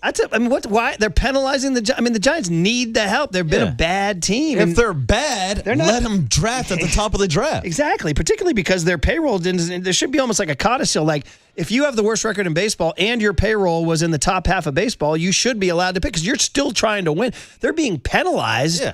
Even though they are spending more than 25 teams or 20 teams in the league. They're being penalized because Randy Wynn showed up to the draft lottery with a rabbit's foot in his pocket and moved the Giants up the draft board into a top 5 draft pick, and now they can't get one next year because they had some success in the lottery. It doesn't make sense to me. Let's continue this talk on the other side. Cooler content coming up. Matt Mayoko on that Niners. They all talked about Myles Garrett today, and then Marcus Thompson was in San Antonio. We had some fun talking about the NBA earlier this morning, too. But right now, it's all about the Giants and the Zach Manassian interview. Your reaction next on The Sports Leader.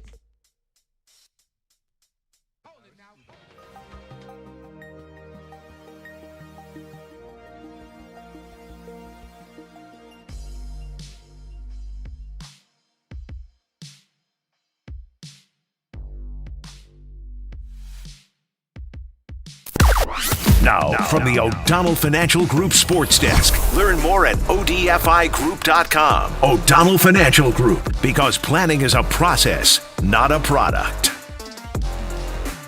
You just heard our conversation with Giants GM Zach Manassian. You also heard Bob from the East Coast calling in and giving his biggest reaction from that interview. 808 KNBR. Your biggest takeaways from our conversation with Zach Manassian and what the Giants should do in the remainder of the 2026 season.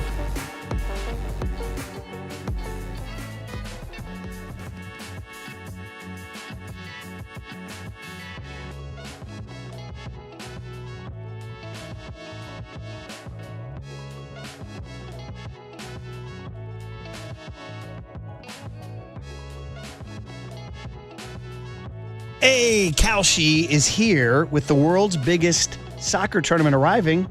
Kalshi is on the case. You can trade the entire tournament on Kalshi. So on Kalshi, you can trade every match from the opening stage all the way to the final. For example, we fell in love with Bosnia after that song. Remember, I want to assimilate. So I checked them out. They're playing Canada, Bosnia and Herzegovina. Bosnia and Herzegovina are trading at 4.51x, meaning a $188 buy-in is an $848 payout. That's the kind of way Kalshi works. Now, again, it changes as the peers and the live market change. There's no house. So as the probability changes, you can buy in and out of your position. So for a limited time, download the Kalshi app and use the code MURPH, M-U-R-P-H.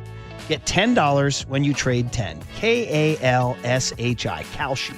Trade on anything. 18 plus only. Restrictions and eligibility requirements apply. Event contract involves risk and may not be suitable for all investors. Prices, values, and available markets may differ from those mentioned. For more information, see kalshi.com/regulatory.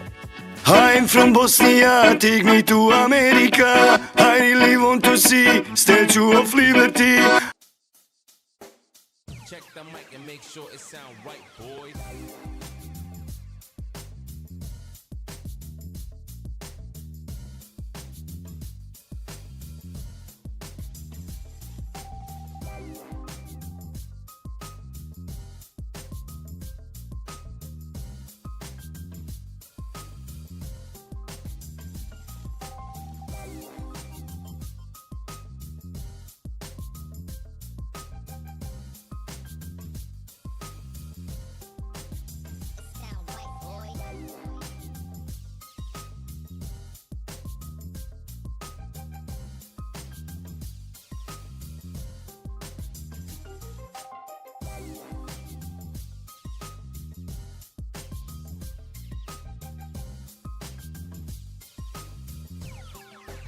It sound right, boys.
sound right, boys.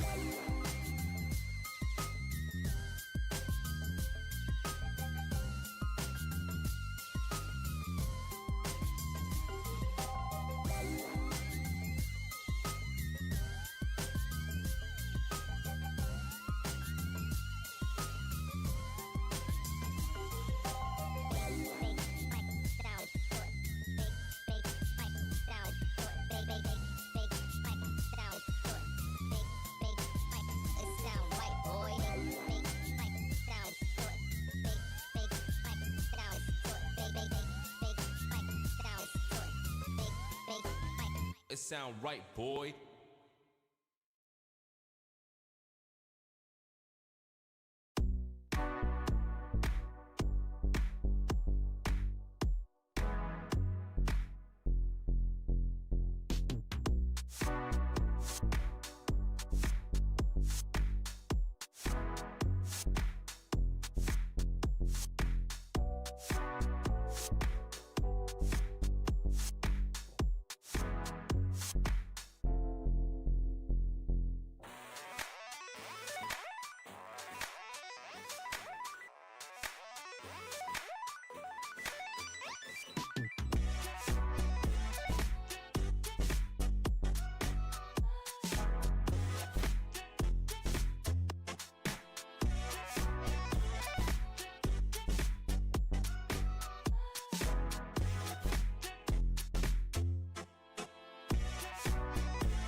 And now it's time for the Protect Your Assets Business and Technology Report with me, David Hollander.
Now back to Murph and Marcus on The Sports Leader. Streaming live on thesportsleader.com and KNBR. The Sports Leader app. Murph and Marcus is sponsored by Bigelow Tea. Grab a mug and tea proudly. Wow, so a lot of reaction to the Zach Manassian interview. You know, listen, he faced the music and said, hey, I want to be here and face all the answers. We got to talk about all the things he said with Tony Vitello. Are there too many people in his ear? He said, you got to ask Tony that one. But he said, I like being around the guy. He thinks he's going to be good. I don't know. But so much of this stuff is to be determined. We talked about Gary Pettis taking over for Hector Borg. He said it's not trade season yet. He said, but other teams, but he said, but I would never comment on anyone's situation, meaning somebody wrote and said that's not a no on Logan Webb. Yeah. What do you think? And I'd say it is trade season, spell SZN Murph, as all the kids are spelling it, because we've seen them make trades in June. They did it last year with Rafael Devers, and they've already traded away Patrick Bailey. Exactly. It definitely is trade season. Exactly. All right, squeeze in some calls here at 808 KNBR. Dominic in San Francisco, where we used to broadcast from. Dominic, good morning. You're on the leader. What's up, Dominic? Good morning. Good morning, fellas. Thanks for everything you guys do, first and foremost. And, yeah, man, I just wanted to chirp in real quick on the state of the Giants in that call with Zach. I honestly, first off, Murph, thanks for pressing Buster the other day, because that was the first time I heard any life out of this front office organization during the season. Everybody seems super lax, and maybe that's just how it is. But it was kind of nice to see Buster feel a little bit of fire, and I don't think you really meant for him to feel any fire, but he did, and it was good. But pretty much the reason for my call is I just think it's time. I think Logan Webb, I think we got to trade him. I think nobody's safe. I think we got to get rid of him. Not get rid of him because that's harsh, because he's a great Giant and yada, yada, yada. But we got to look for the future. And while he's still got a little bit of trade value, I think we do that. We get in another pitcher and just make some changes. Wow. Dominic, so I don't know if you were listening since like 6 a.m., but that's been sort of the question Walt tried to throw out today. And I was like, no, absolutely not, because they're short on pitching and he's their guy. He's really their only reliable guy, and he's under a great contract, and he's still young and talented. So my argument would be like, who do you get in return? Like, wouldn't you want to get in return a great young pitcher? Well, Logan Webb is a great young pitcher. And I understand that, Murph, but the thing is for how much longer? You know, and I think if we hit the wagon to Logan, but if we hit the wagon to Logan, what are we going to do next year? With the same team, we're going to run it back with Logan Webb, and we're going to do the same thing again, and we're going to be a 500 baseball team again. Because, what else do we do? Well, Dominic, I would jump in and say if the Giants do want to turn this around, they're going to have to do it with pitching. And it's been one of the biggest problems. Like, it's easy to look at the offensive struggles. The last month of the season, the offense has not been the problem. It's been the starting rotation. So if you're looking for a quick turnaround, now you might be more interested in a long-term turnaround. But I think the Giants want to quickly turn this around. Yeah, exactly. I think it starts with pitching, and that's why you need a guy like Logan Webb in your rotation. And that's my thing, and maybe I grew up watching the Giants during the World Series years. I'm 28 years old, so it's kind of hard for me to see them kind of suck. They've sucked for quite some time, to be honest. But I think now at this point, we just got to be okay with like a 5-year plan. I don't think we're going anywhere anytime soon.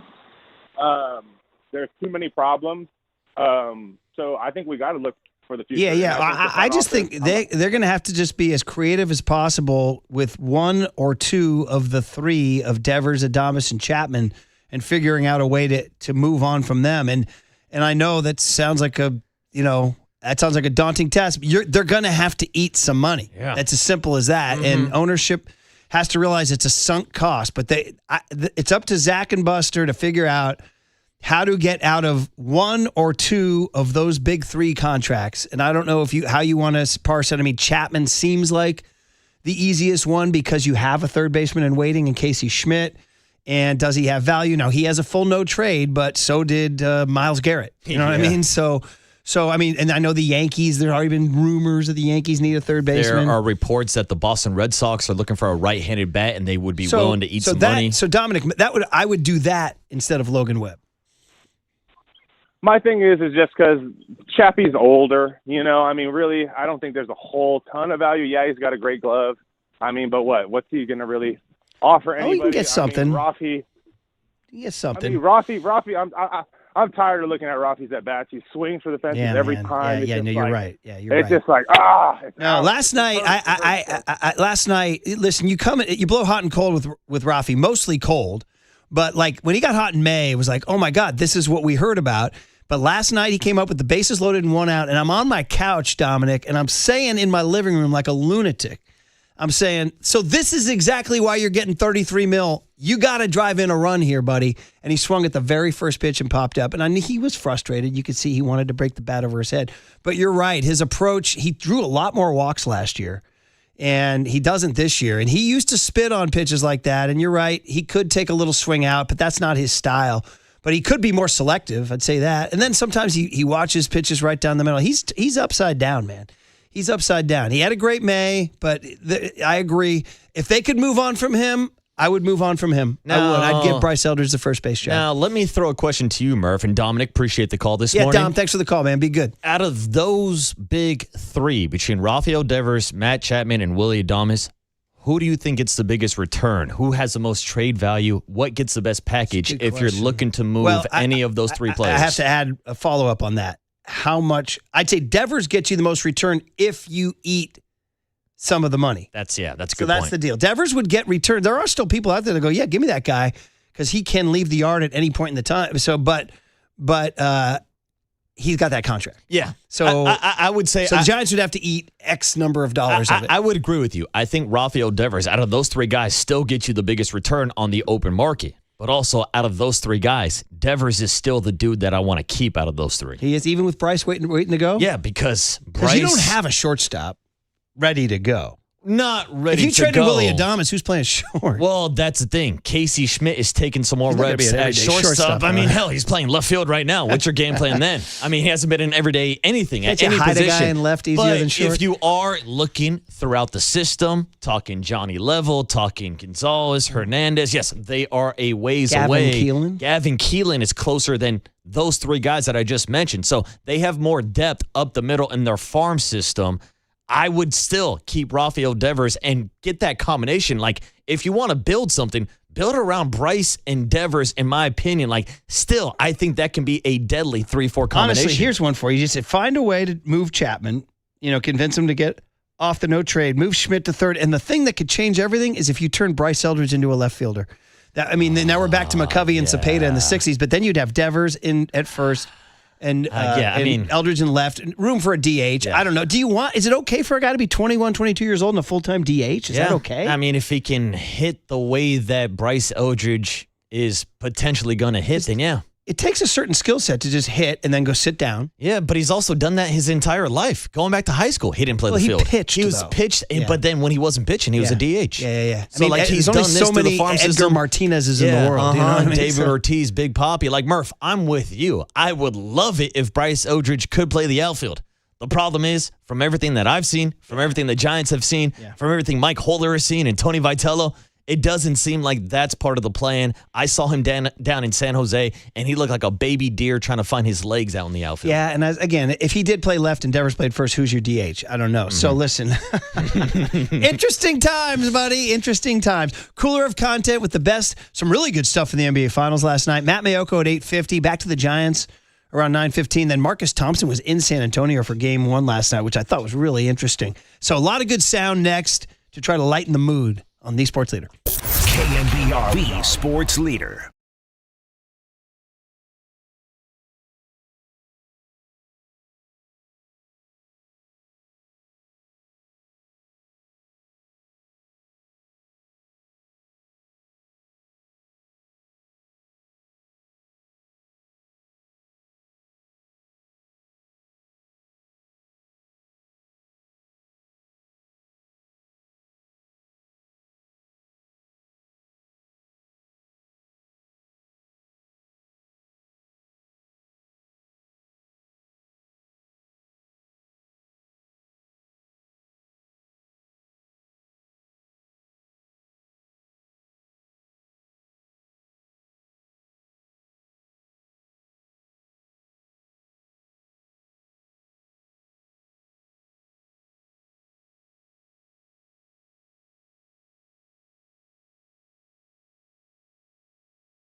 All right, everyone, chill. This is the Cooler He's bitten a cooler of content.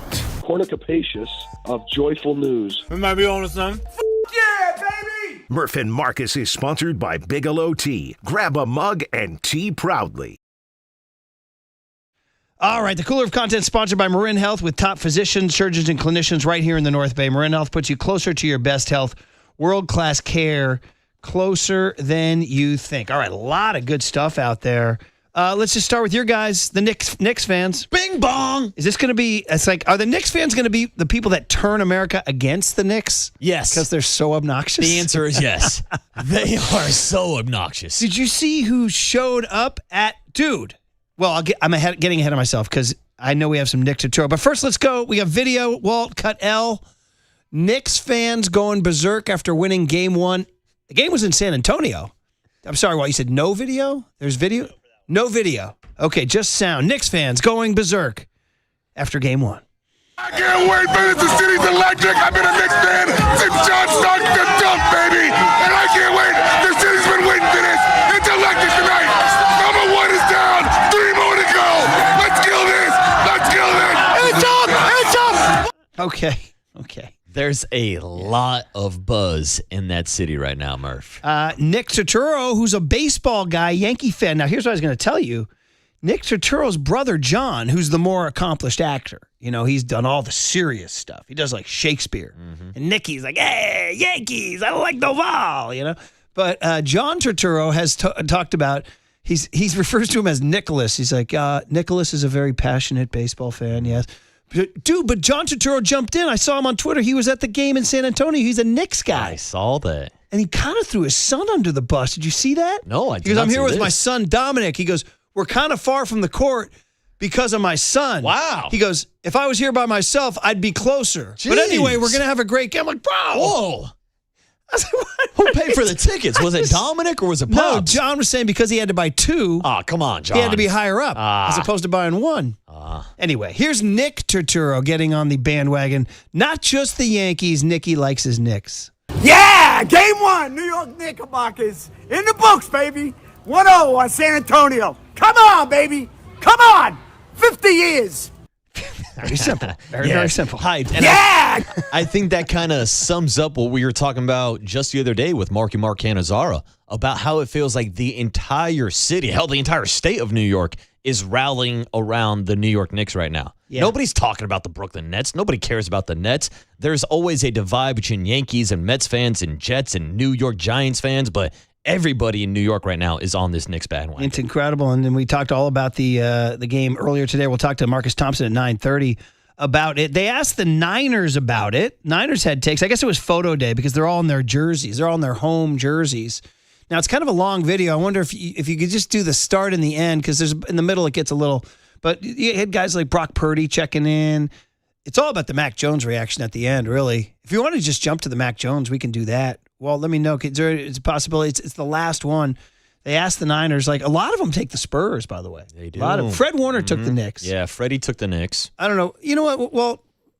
Well, here I am just throwing stuff at you here, buddy. Live producing. Just play the damn thing. Play the damn thing. We'll play do the it live. Play the whole. We'll do it live. This is a video. It's the Niners picking the NBA Finals, and it looks like they're in their home jerseys. They must be doing a photo day type of thing. Media day. Yeah, makes sense. NBA Finals. I got the Spurs. I think Wemby's a cheat code. I want the Knicks to win, but it's hard to go against Wemby. It's hard to. I feel like Wemby gonna get it now. Spurs. Victor Wembanyama. That's all. Give me the Knicks. New York, it's up. New Yorkers, that's Fred they're going Warner. crazy. I wish it was Oklahoma City or Golden State, but it's not. I'm just going to say the Spurs are going to win because Wemby's freaky. He's an alien. Good for you, Wemby. Ooh, NBA Finals. I got the New York Knicks. They're going to bring it back to the Big Apple. I'm going to just go with the Knicks. I'm going to go for the Spurs. I would like to see the Knicks win because I think the city is just so cool when they're winning games. They go crazy there, and the fans are diehard fans for the Knicks fans. And they haven't won in a while, but I just got to respect the crap out of Wemby, though. He's a beast. He works his tail off. You can see he cares about it a lot. He was showing emotion when he won the conference finals. So I'm pulling for Wemby. Last second decision. Spurs. Wemby. Spurs. Wemby. They got a 7'5" alien on their squad, dribbling and shooting the ball like Stephen Curry.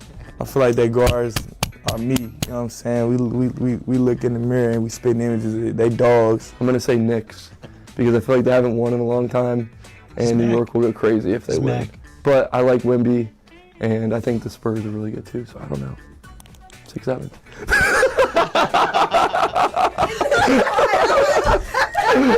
Literally, I can't give you an answer. 6-7. Dude, Mac Jones. Okay, so I was thinking about our laugh tracks. You know, I think we knew that one. Yeah. I think we have a new laugh track. Without question. I think we have a new laugh track. Give me the Mac again here. He's going Spurs. He's going Knicks. Give me that McCorkle chuckle. Then he drops a 6-7 with a little. He does it. And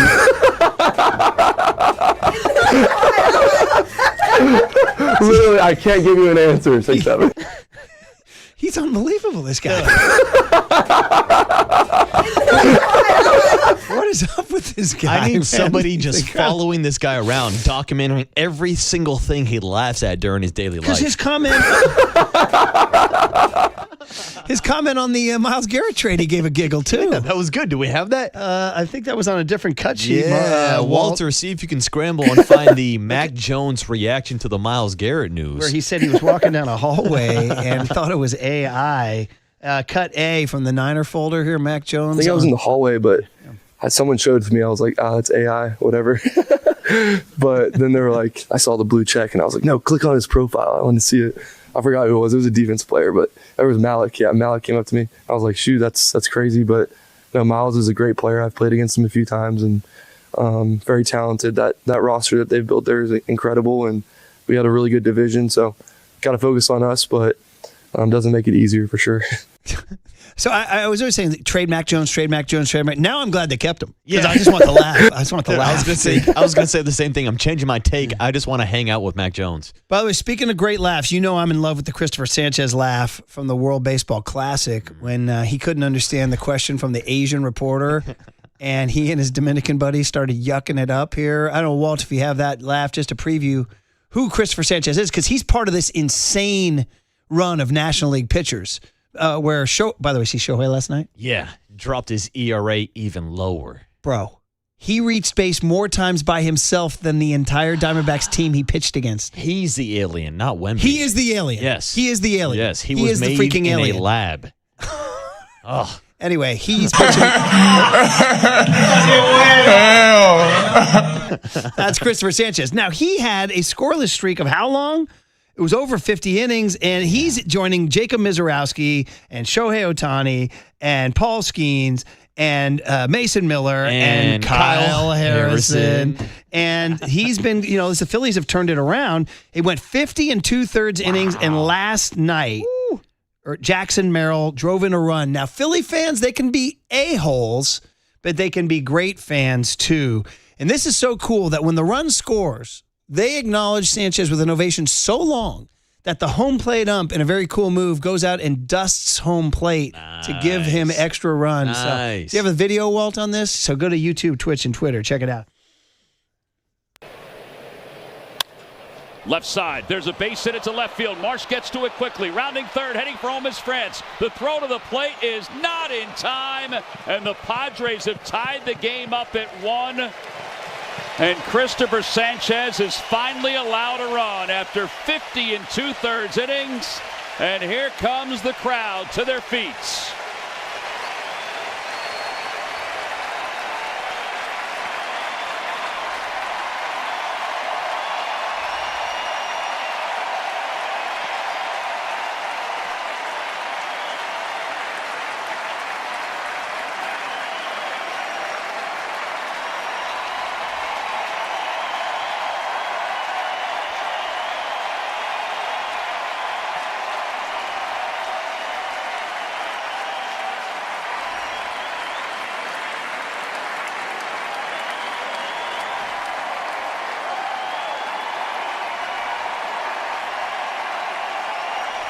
I had that almost a full minute there, dude.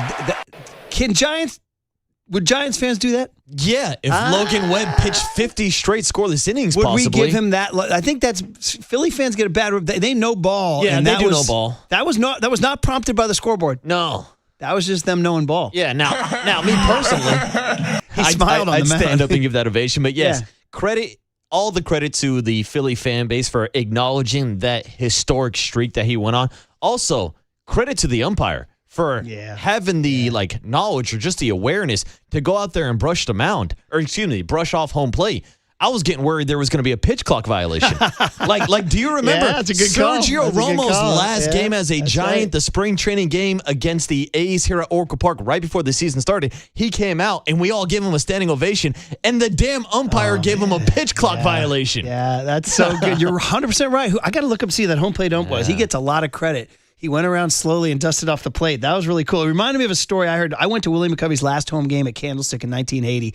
I was thrilled to death. I understood. I was starting to really understand the magnitude. I hadn't watched McCovey other than from 77 on. I missed his MVP years in 62 and all that stuff. But he got so many standing ovations in that game. It was against the Cincinnati Reds. It was a day game. And in the last one, he was getting like his 50th ovation of the day. I mean, we went on so long that I remember seeing Johnny Bench slap him on the butt with his Johnny Bench, right? And I remember reading the next day as I read the paper. They asked Johnny Bench, what did you say to McCovey? And he said, I told him, too bad you never won this city over, Willie. And I was like, oh, man. Even at age 12, I knew that was an awesome quote, That's the kind of thing that the ump did. He kind of dusted it off. This is for you in the city. Yeah, enjoy the moment, Christopher So, I mean, Sanchez. Philly fans, two things can be true. They are a-holes, and they know ball. They're passionate. They know ball. That was pretty cool. Hey, this one is pretty intense. Karl Anthony Towns, after the game, he lost his mom in COVID in 2020. Had a great game last night. 18 points, 12 boards, D'd up Wemby. Charles Barkley thought he was the best player in the building. I agree with Platzi Charles. thought it was Josh Hart. Others thought it was Jalen Brunson. You liked Cat last night. I mean, Cat, offensively, defensively, the ability to run the offensive system through Cat. Shout out to Mike Brown, who kind of changed up their offense after they lost their last game over a month ago, by the way. The New York Knicks are playing great ball right now, and Cat is a major reason why they're doing it. And he was doing a really good interview. By the way, home plate umpire, Hunter Wendelstadt. He gets the credit last night. All right, Hunter. He did a really good interview with the Inside the NBA boys. I just freaking love that show. I could watch it forever. And they were having a good conversation with him. And they said, hey, man, I forget who asked. It was Ernie or Kenny or Shaq. No, it was Shaq. It was like, hey, man, this is your first NBA Finals game. After all the hype and being number one pick and then not getting there in Minnesota, how did it feel? After all that? How did it feel? And this was his answer. I don't know what it was, but I just felt a calm and a peace that, I don't know, had to come from the woman above. So I felt really confident about today. I felt good. I felt like a kid. It felt like it was just fun out here. This is something that as a kid you always dream about. You always hope to be an NBA player, let alone to be in the NBA Finals. And all day it was just a weird feeling. It felt like I was a kid getting ready to go play my Saturday AAU games and Sunday AAU games. And in a way, I felt like I was seeing her in the stands. And it was fun. It was really fun. And it was really comforting. Because, game one of the NBA Finals, you're told how the pressure is going to be and everything is. And it felt like a certain presence was here that was very comforting and very loving. And I felt like I could have fun out here in game one of the NBA Finals, which is the weirdest thing because you would expect to have the pressure at the highest. Yes, rest in peace to your beautiful mother. I appreciate it. It was great content, man. It was great. I mean, Karl Anthony Towns, his heart was full and he played great. And who knows if he's going to be that way for is this destined? Are the Knicks destined? Are they destined? A team of destiny? It feels like it. Oh, man. I know it's only game one and the Spurs But are coming off a 7-game series, but Kat was the better player. And Kat was better than Wemby last night. Yeah. No question about it. And he's talking after the game like, man, I feel good. Yeah. I feel good right now. So, all right. Yeah, good for Kat. All right, here's the deal. Matt Mayoko talking about that 49ers OTAs next on The Sports Leader. KNBR, the Sports Leader. Time for your Bay Area Chevy dealers traffic update.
Listen to the sports leader anytime, anywhere. Download KNBR, the sports leader app. Murph and Marcus continue live from the Casino Matrix Progressive Jackpot Studios. Casino Matrix. Progressive jackpots are here. Where are you? Just drop in. 1-800-GAMBLER.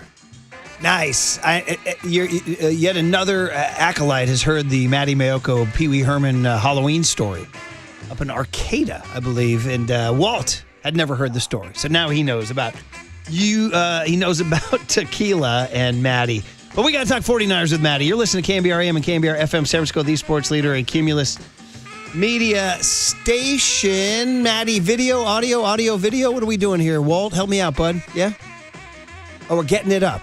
Okay. That's what she said. Oh, boy. Oh, my God. I thought about that right when I said it. I was too like, easy. Oh, boy. There it is. Too easy. There he is. Hi, Matt. How are you? Hey, what's up, Matt? I'm doing fantastic. How are you guys doing? We're good, buddy. And let's go, man. You're, you got next week off, right? I saw a report from you. I got a report from you. Tell us about it. Yeah. Well, I know there were some people, the soccer aficionados who also cover football, they thought that it was a very tight window with the World Cup coming to Levi Stadium, or as FIFA calls it, San Francisco Bay Area Stadium. Ooh. And then, I've been kind of hearing some rumblings that Kyle Shanahan, was looking to thinking about ending the offseason program early as far as the on-field work goes. And I think a lot of it was, convincing, not necessarily this is the reason, but, telling Trent Williams, hey, come out this week. And then, the mandatory minicamp won't be there. So they did have 100% participation in the offseason program with Trent arriving this week. And I know some people will say, well, what about Brandon Ayuk? He wasn't there. He's not on the roster, not on the 90-man roster.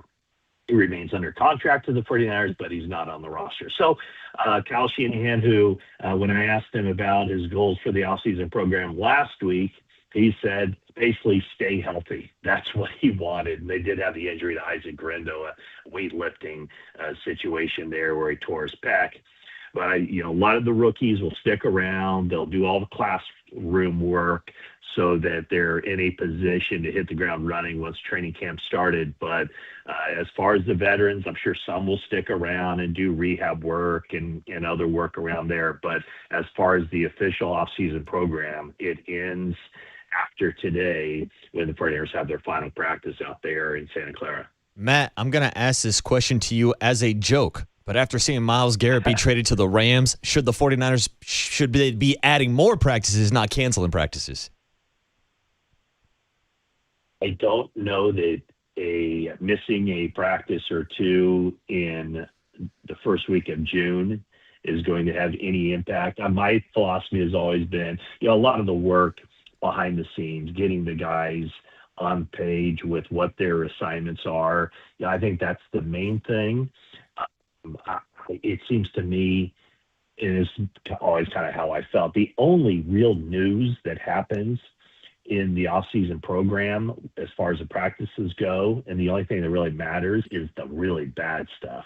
It's losing a guy for the season or for an extended chunk in training camp with an injury. So, this is a veteran team. They're acclimating some young guys in there, but they know what they're doing. So, I don't think it makes any impact whatsoever. Yeah, Matt, it was a bad joke. Really, I just wanted to get your reaction to Myles Garrett being traded to the Rams, and how does that change the dynamic in the NFC West? Yeah, no, you said that, but I do see a lot of that stuff on social media, like, oh my gosh, they should be trying to get better. I don't think it changes anything as far as reactionary from the 49ers saying, oh, now we need to go out and do something. The day after Myles Garrett is added by the Rams, the 49ers signed Ashton Davis, who will be competing for a spot on the roster. So, that's not the counter move. I think the 49ers feel good about Mike Evans coming in, Osa Odighizuwa, and some of the other players that they've added, maybe more in backup roles. But, hey, there's no getting around the fact that this is a huge move, the biggest move in the NFL this offseason, what the Rams did. Up to that point, two of the bigger moves was how they reshaped their defensive backfield, the cornerback position, bringing in the two cornerbacks from Kansas City to fill an area of need where the Rams have always struggled. They've never really had good cornerback play. So now, it's a team without a weakness. And on paper, they are quite clearly the team to beat. Even before Myles Garrett was added to the mix, I think if you looked at it, probably objectively, you'd put the Rams at the top, Seattle maybe just right behind them, and then the 49ers maybe right behind Seattle. I think the 49ers and the Rams, even before the moves on Monday, I think the 49ers and the Rams were improved, again, on paper, from what they were last year. Seattle's right there, about the same as they were, maybe a little bit less, but all bunched up at the top of the NFC West, and I guess you could say, too, at the top of the NFC. So quite clearly, the Rams, on paper, are, I would think, the best team in the NFL with the reigning MVP and the reigning NFL Defensive Player of the Year. Yeah, if you care about these things, ESPN does their Pro Football Index or whatever, some computer ranking, and I usually blow those things off. But it was interesting to see that of the top 5 teams in the NFL, it was the Rams, Seahawks, and Niners, 3 of the top 5. The only other 2 were the Ravens and the Bills, I think. So, I mean, the computer agrees that the 49ers are a top 5 team in the NFL, which is great. The only problem is 2 of the teams ahead of them are in their divisions. So here's the part, Matt, maybe I'm just conditioned from second-guessing everything Buster Posey and Zach Manassian have done, but second-guessing the 49ers.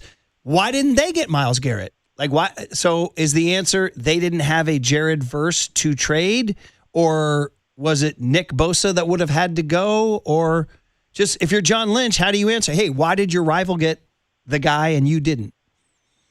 Well, the Rams, and this goes back to the 49ers, not adding, the kind of players in the draft, by giving away or mortgaging the top of, 2 consecutive drafts or, 3 drafts with the Trey Lance trade, the Christian McCaffrey trade. 49ers just didn't have that ammunition. For the Browns, their thing was to get a young player on his rookie contract, have him under team control for, in essence, 3 years. And that's what they're getting in Jared Verse. So there was nobody the 49ers could offer the Browns that even compared to what Jared Verse gives the Browns. So that's the major starting point. And as far as, Nick Bosa, that would have been defeating the purpose for the Browns. They wanted to slash salary, not get a guy on his second contract. So I know the Rams are, F those picks, but those picks are the reason that they are part of the reason that they're at the top of the NFC right now, again, on paper, and why they're able to get Myles Garrett. I mean, they have a lot of really quality young guys still who are still on their first contracts who will be getting big money deals, Puka Nacua being at the top of the list, but also, some guys like Braden Fisk and Kobe Turner and Byron Young. I mean, so they have some really good young players that they could offer one of those guys, Jared Verse, in a trade where the 49ers didn't have those types of players. Matt, moving on from the Rams defense to the 49ers defense, yesterday you had the opportunity to see Raheem Morris's defense go against Kyle Shanahan's offense. I saw the quotes from Raheem bragging about getting a Brock Purdy interception. So any takeaways from seeing Raheem's defense? And I don't know if there's any differences or changes that maybe you noticed. No, I think that, the one thing I do notice is, there seems to be just a little bit more length on the defense. I mean, we didn't see Greenlaw or Warner out there. Bosa's not out there. Michael Williams is not out there. So I think for Raheem Morris, I mean, you're talking about, some guys who are going to be kind of the focal points of that defense. I think that they have probably more competition at cornerback.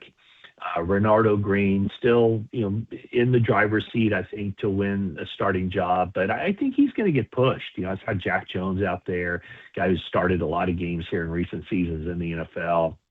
I think he has a chance to push Renardo Green and make a run for that. It's all about Renardo Green, though. I think the inconsistencies that he's had through his first 2 NFL seasons, he really has to clean that up.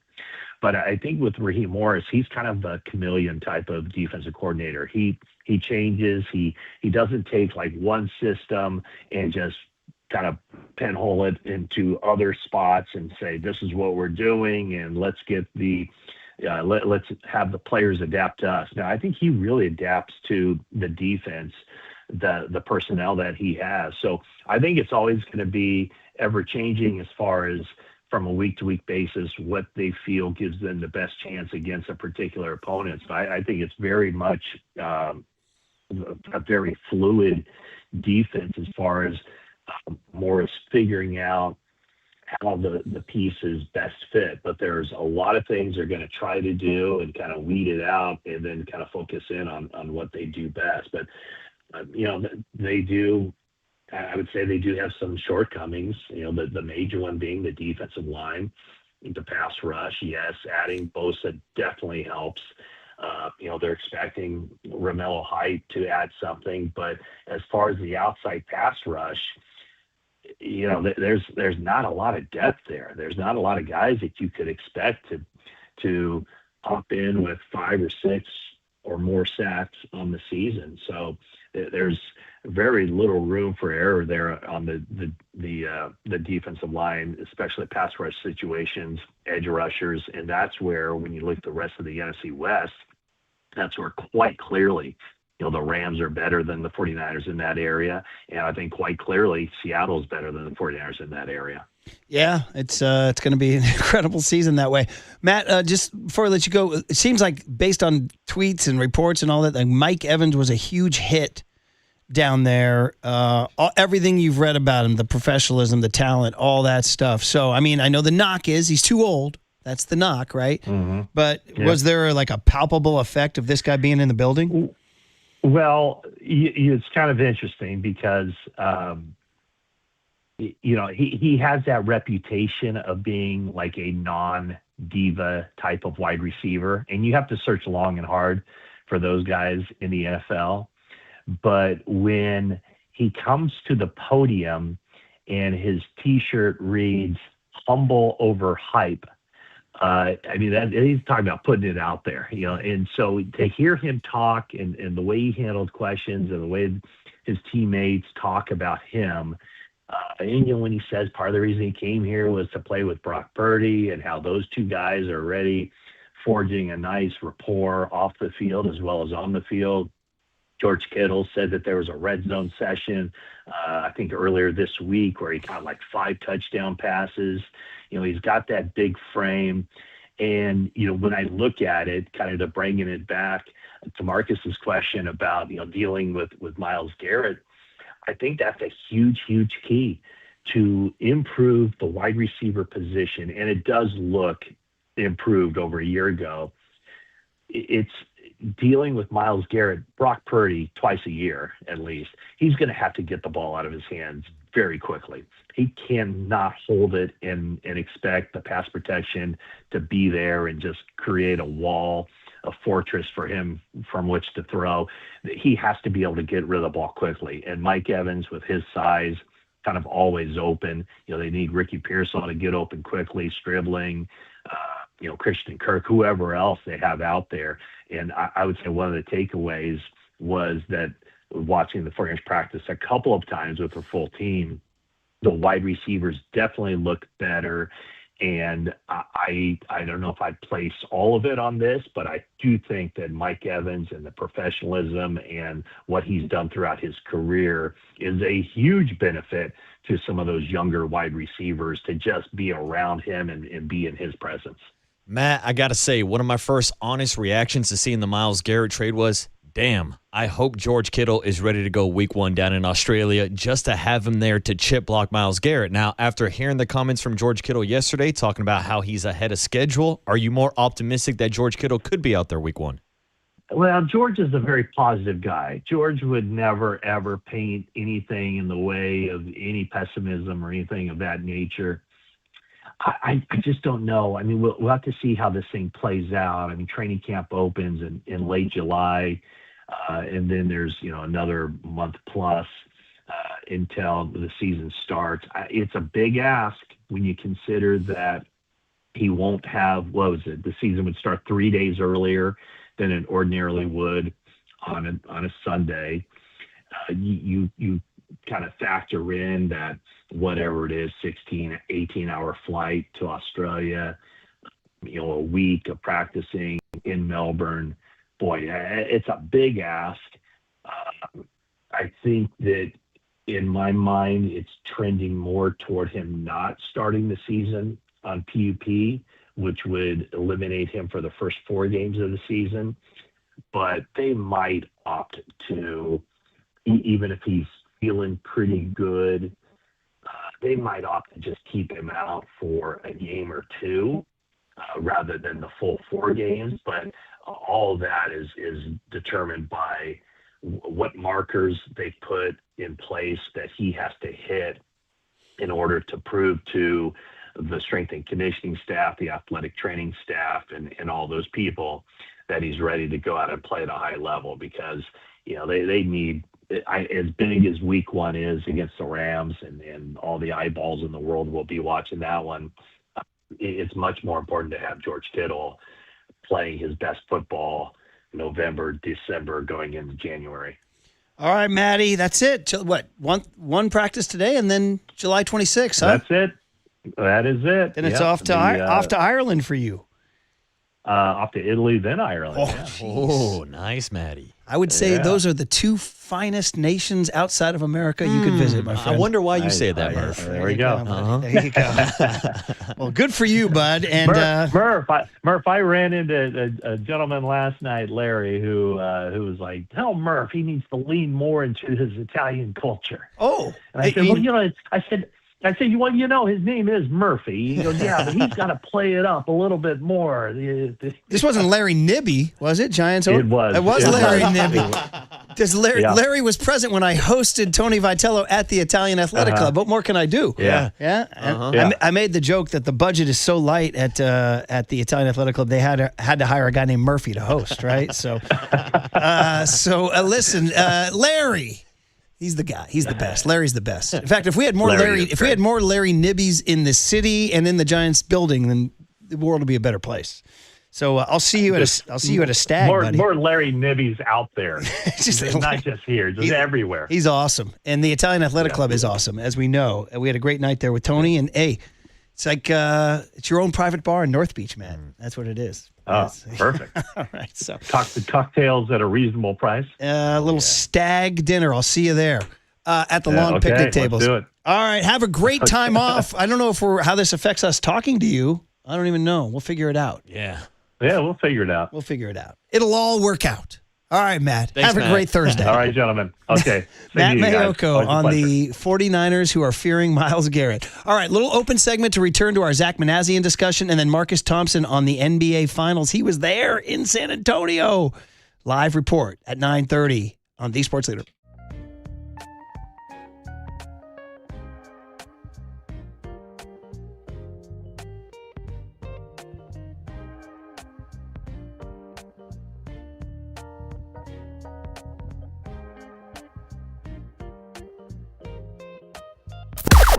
Now, from the O'Donnell Financial Group Sports Desk. Learn more at odfigroup.com. O'Donnell Financial Group, because planning is a process, not a product.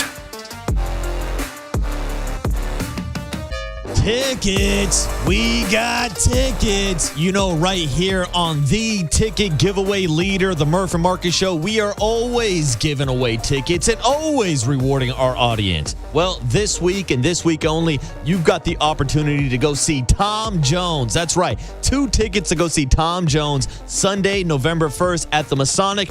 But you have to wait for your cue to call up Walter or Jacob. Be caller number 10, and you will win these tickets right here on the Sports Leader.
And now it's time for the Protect Your Assets Business and Technology Report with me, David Hollander.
Now back to Murph and Marcus on The Sports Leader. Streaming live on thesportsleader.com and KNBR. The Sports Leader app. Murph and Marcus is sponsored by Bigelow Tea. Grab a mug and tea proudly.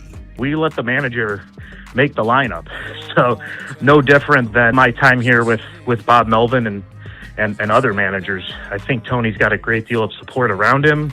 He's a fantastic communicator. We will talk the lineup every day. His coaching staff, we have support staff in the clubhouse that talks to him, but we want him to feel that he has that autonomy to determine, hey, this is the lineup I want today. And okay, well, that's Zach Manassian on our show, and if that's the case, then I'm mad at Tony V. We'll get into that in just a second here, but first, you hear this? Turn this up. I think maybe my favorite giveaway of the year, the Tom Jones tickets, because now we get the green grass of home. What is this, 1965? I love it.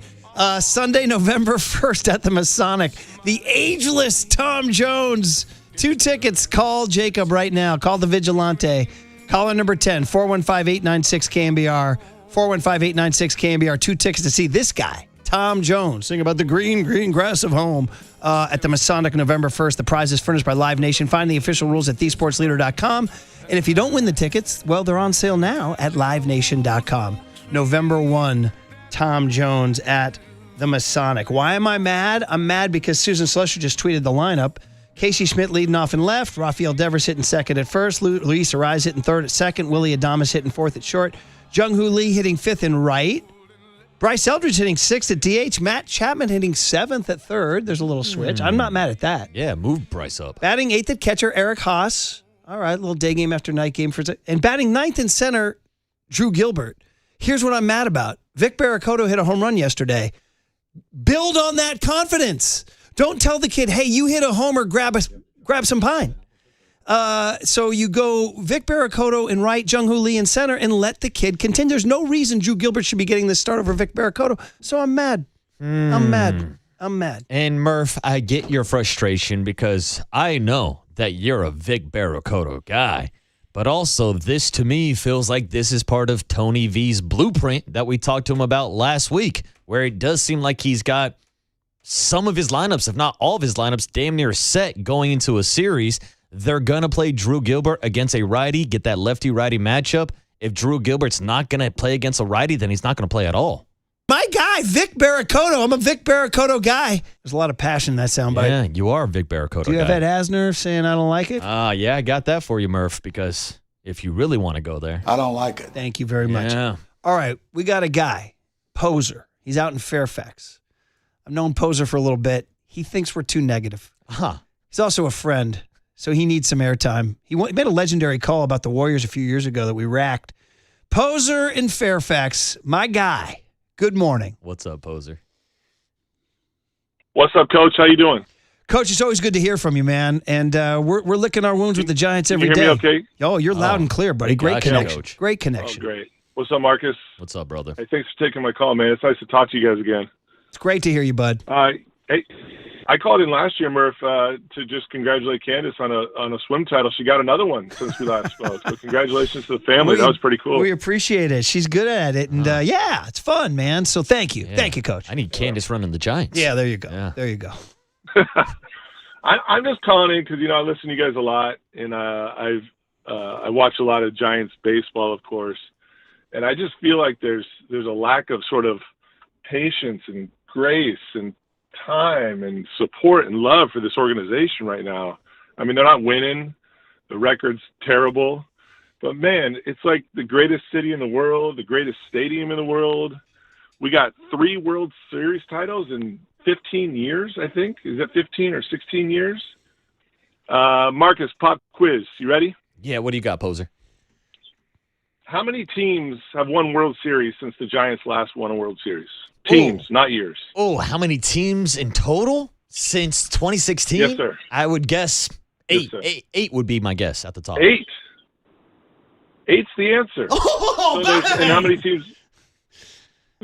So how many teams are there in the Major League Baseball? We have 30 or 32? 30. 30. Yeah. Okay. All right. So 8 teams have won. We got 3 out of the last 15. Things have not been going very well. But we hired Buster in October of 24, if I'm doing the math right. That's like a year and a third ago. It's a full season and a third. And correct my math, please. But the guy's been around for less than 2 years. You have a farm system. You have contracts. You have learning on the job. He's never done it before. We were so happy when he got hired. And all of a sudden we're burning the guy down. It sort of blows me away that we're not giving him a little bit more time. And then Tony Vitello has been around for 1/3 of one season. Man, I'll tell you, I made my kids watch his introductory press conference. Do you remember the day he was introduced and he sat on the stage? We were right there. The man answered every question. Oh, of course you were there. Yeah, sorry. he was brilliant and effusive and gregarious and loquacious. He was amazing. It was like everything we want in leadership and communication. I am so excited for the future of these guys together. I just think it's been less than 1 year for one guy, less than 2 years for one guy.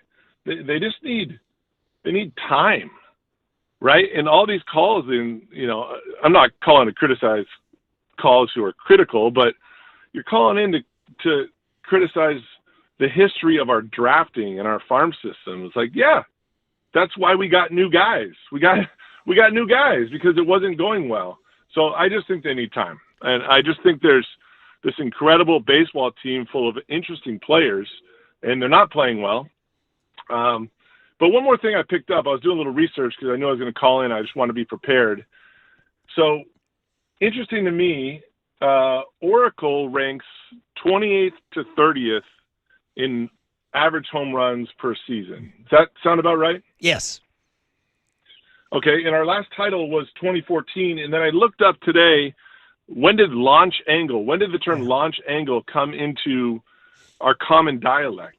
And it was 2016. Mm-hmm. So, our biggest flaw as an organization is that you just cannot hit home runs at Oracle Park. Mm-hmm. So we're not ever going to get the free agents. The Aaron Judge saga, we were never getting Aaron Judge. These guys, why would you come here if your entire livelihood is built around hitting home runs with launch angle? So, look, you identify your weakness, you play to your strengths. That was the beauty of the Devers trade, is that nobody who hits a lot of home runs would sign with the Giants, so you have to go get them in free agency.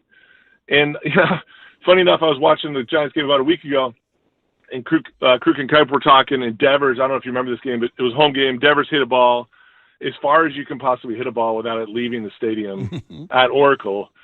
And they made a comment. I forget which one of them said it, but they said, hey, Devers will tell you, I didn't want to come here. That was actually said by our broadcast team during a game when Devers, I think it should have been triples alley. I think he got a double, not a triple. He wasn't hustling too fast.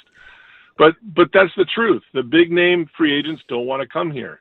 And so I'm not saying that to criticize the Giants or the stadium. I'm saying that Buster has to work around that.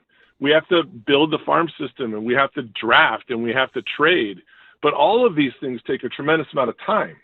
So in the meantime, we get big home run hitters like Devers, and they don't hit home runs anymore, and then we're critical of them for not hitting home runs. But I have seen massive improvement. You have the stats in the month of May. We were top 10 in a significant number of important hitting statistics, right? So I just have a lot of positivity. I think the future's super bright, and I just think these guys need time. Poser, you call once a year. You're a great caller. You do your work. You do your research. You come armed, and you create reaction. I'm going to read to you just to give you a little slice of life, what it's like to be me and Marcus, right? So here, you're getting a lot of reaction. So here's 650. Great takes, great caller. 510. Poser is completely nailing it. I 100% agree with everything he said. 925. Wow, a listener providing much needed clarity on the Giants. Take heed, morning show hosts. 925. I'm with the caller. I know negativity and people bitching and whining drives the shows, but it's tiring. Okay, ready? Hear this. 707. Sorry, your boy is completely wrong. It's been 10 plus years of baseball irrelevance. They've had plenty of time. 209. Poser sucks. That's what it's like, Poser. That's what it's like. Yes. All right? There you go, buddy. Hey, look. There you go. Murph, and 530, I agree with 209. 530, it's a good thing this guy calls only once a year, okay? So there you go. There you go. I love it. Look, dude, I agree with 209. I suck. I don't have any... I don't know what I'm talking about. I'm not a baseball savant. The best one is a 312. He answered in the way that Charlie and Declan and Rory all talk. 312 said, I need bros outlook. That's what 312 said. Yeah. I need bros outlook. So you being bro, of course. Yes. Because I almost started my call with just a bruh in the spirit of our young kids. 510 says, Poser is cooking. Poser is cooking. So there you go. All right, great call, buddy. We got to get to Marcus Thompson and to your true love, basketball, on the other side. So I know you have a thought on last night, love too. You guys. Yeah, love you, buddy. Take care. Thanks for taking my call. Take care. Have a good one. Talk soon. Poser's awesome. Marcus Thompson is, too. Next on The Sports Leader. KNBR, The Sports Leader.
Now back to Murph and Marcus on The Sports Leader. Streaming live on thesportsleader.com and KNBR. The Sports Leader app. Murph and Marcus is sponsored by Bigelow Tea. Grab a mug and tea proudly. Man, that was a fun game one last night. I really enjoyed it. Man, those Knicks, they ain't messing around. They haven't lost since April 23rd. And even though Vegas says the Spurs are going to win it, well, they're going to have to win 4 of the next 6. And they're going to have to steal home court back because the Knicks took it.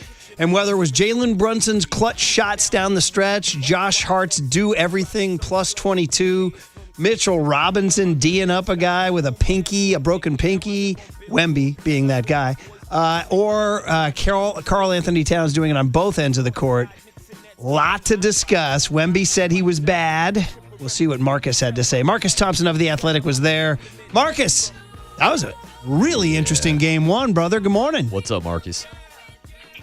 Yeah, it was ugly, but it was still good. That's what made it so good. Like, the offense was bad. The stars weren't good. But, man, when it got down to it, they duked it out, that was riveting. Plus, the Knicks fan turned up inside of the stadium, which added another appeal because now you got the back and forth cheering between the fan bases. So, it was lit in there. It was really so let's go to the part in the game where the Spurs are up, 14 in the third quarter. And at that point in time, you're thinking, okay, this is playing out the way I thought, even though Wemby wasn't doing much. Champagny had made 5 threes, I think. And then it changed. So what did you see? I mean, the easy answer is like kind of Karl Anthony Towns started playing well. Wemby maybe faded. I don't know. Take me from the Knicks down 14 to winning the game. What'd you see? I mean, if you watch the Knicks all year, that 14 was nothing. Like, that was easy because they just have another gear in the fourth quarter. Like, what the one thing they really do late is they just put Jalen Brunson in a high pick and roll and say, live with it. And he was terrible before that. He just couldn't make shots. And suddenly he just clicked. He just got into that mode. And Wemby, I'm telling you, Game 7 was the first game he put together back-to-back really good games. He was great in Game 6 to extend the series, and he was really good in Game 7. And that was the first time, and I think we saw the toll it takes because he doesn't handle fatigue too well yet. So I wouldn't be surprised if he has a great Game 2, but then based on the pattern we've seen from the previous 2 series, he's like, great game, okay game, great game, mediocre game. So I do feel like those are windows where the Knicks can take advantage because he's not lights out like every game, all series. That's not been Wemby. And when he's not good, it's a very kind of clumsy not good. There's turnovers and he isn't aggressive and you can take him out of the game. So I think he's learning how to put together back-to-back games and do it every night like a star, which is probably the only area you'll see his inexperience and youth. Yeah, Marcus, I was going to ask you about that fatigue factor and how it affected Wemby last night because I knew coming into the series that the Knicks' game plan was to try to stretch the court with Karl Anthony Towns behind a three-point line, but I was not expecting him to blow by Wemby so many times and get to the basket so easy. I'm assuming that the 7-game series obviously played a factor. What did you see between that matchup between Cat and Wemby? Yeah, I do think that was a factor. I don't think he's really good laterally like that. And he doesn't have to be because he can cover so much ground. I think he was a bit startled by the quickness of Karl Anthony Towns, right? Yeah. He was cat quick. Can I say cat quick? Oh, look at that. There it is. Look at that pun. But I do feel like the goal of the Knicks is to get him out of the paint. Yeah. If you get him out of the paint, now it opens up the driving lanes for Jalen Brunson, for Josh Hart, the mid-range they love so much. So it's going to be interesting how Wemby handles this. When he's fatigued, he just becomes a different-looking player. Mm-hmm. It's weird. He falls a lot when he's tired. Like, he's kind of gangly and a bit clumsy. So, and those create opportunities. Like that turnover he had in the fourth quarter, that looked like a fatigue turnover. And, they can take advantage of that. So he's going to need 4 really good games in order to win this series. Obviously, he can do it, and they might get 3 from him and need to win 1 while he's not that great. Yeah, really, really interesting stuff. I mean, he's 22. He emoted after the Western Conference Finals. I mean, this is kind of a off-topic question, but maybe relevant. Kevin Garnett did a podcast and criticized Wemby for being too emotional after the Western Conference Final. And it wasn't that he was hating, I think, on the emotion. I think he was hating on the fact that job wasn't finished. And I wondered, watching last night, and again, who knows? They might come back and win it. Go ahead. It wasn't, though, right? Like, that's the... Yeah. To me, that's the interesting part. And that's why this series is so riveting. Part of it is, like, we have this expectation based on what we've seen. But the truth is, I mean, when's the last time we just didn't know? We had no idea at all. Like, we don't know what's going to happen. Like, even last year, you figured Oklahoma City would win. They were the best team. And obviously, Indiana surprised us. But, man, now, like, if the Knicks won at 5, we'd say, finally the youth caught up to them. So if the Spurs win at 5, you're like, yeah, they were the better team. It's one of these rare times where we really just have no idea what's going to happen. Marcus, last night we saw Jalen Brunson take over in the fourth quarter, 13-point score. Now, he's one of the best clutch time players in the entire NBA but my question is, do enough people recognize him as one of the best players or even as one of the best point guards in the NBA? I don't think so, but I think they will now. I think this is the stage where you do it. It's where you let everybody know, like, you're really one of those players. And the fact that he is, significantly shorter than the Spurs star, right? It's just like, it makes it so obvious.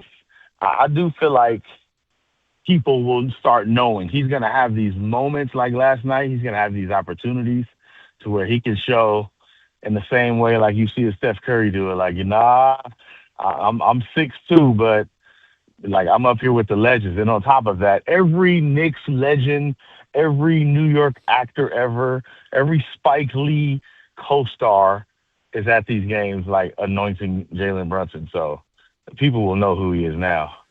They're so interesting. If we were having this conversation in February or January, I'd be like, hey, Marcus, are the Knicks going to win the NBA championship? You'd be like, no. Right? None of us would say that, right? Unless maybe you would have. I don't know. I mean, it's almost like I think about baseball where a team gets hot in October. Like the Giants, Bruce Bochy's Giants got hot in October a lot. Is this what we're seeing here? Or do you think the Knicks really had the championship roster all along? Again, they haven't won it yet, but they're one game closer. What's your read on the Knicks in general? And I guess that's sort of a corollary on Mike Brown, too. Nah, I wasn't saying the Knicks are going to win a championship.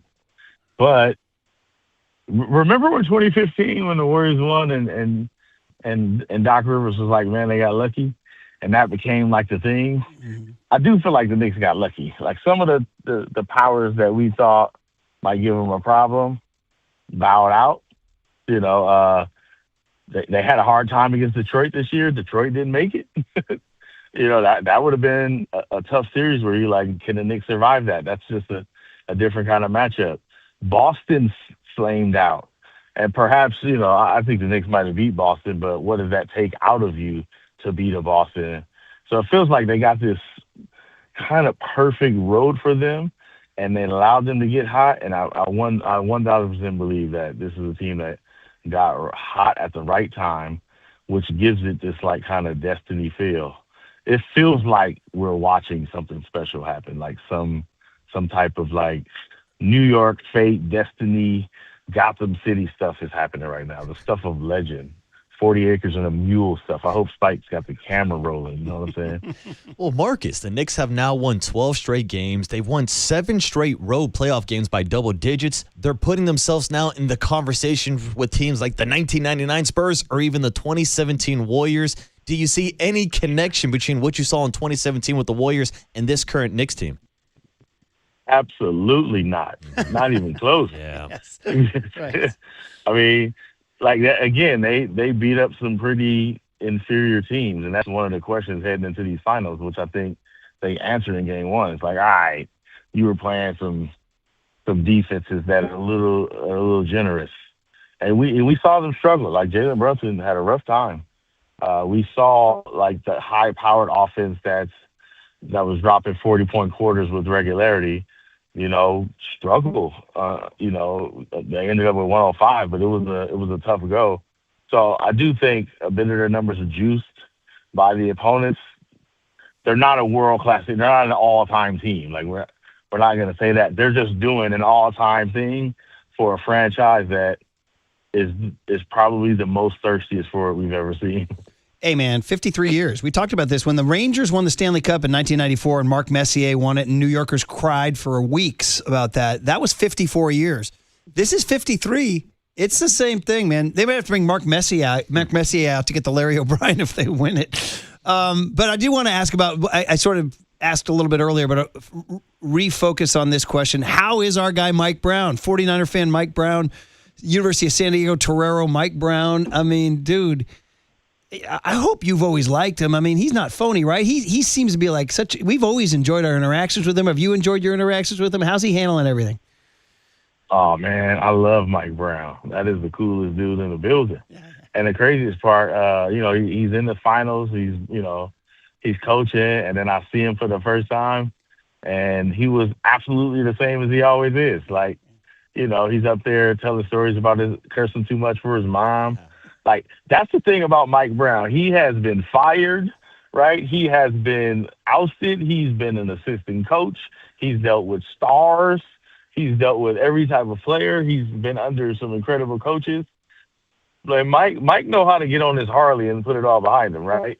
And so I think he's developed this ability to not be bothered by this stuff. And you got to feel that way if you're going to go work for James Dolan, right? As a party, you've got to be a bit secure. Be like, all right, I'm about to be James Dolan's coach and deliver him a title. So, like, Mike is he's Mike. He's comfortable. I call him money earning Mike Brown. That man know how to get some money. And no matter what, he's getting paid. So he's good. You can tell he's as comfortable and as confident as he always is, which is really refreshing to see. And last one, I know we're up against time, but Karl Anthony Towns did that interview with the Inside the NBA crew and was very chill, was zen. He's like, I was filled with peace. I think I felt my mom's presence. I felt good. Didn't feel nervous. I was like, whoa. I mean, this is the Cat, Kentucky, #1, Minnesota. Draymond calls him out a bunch. I mean, what's your take on Cat now here after game 1 of the NBA Finals? Hey, here's a guy who I understand what he's saying because this moment has been a long time coming for him. And for him to look that composed against a player like Wemby, like, he gave Wemby problems.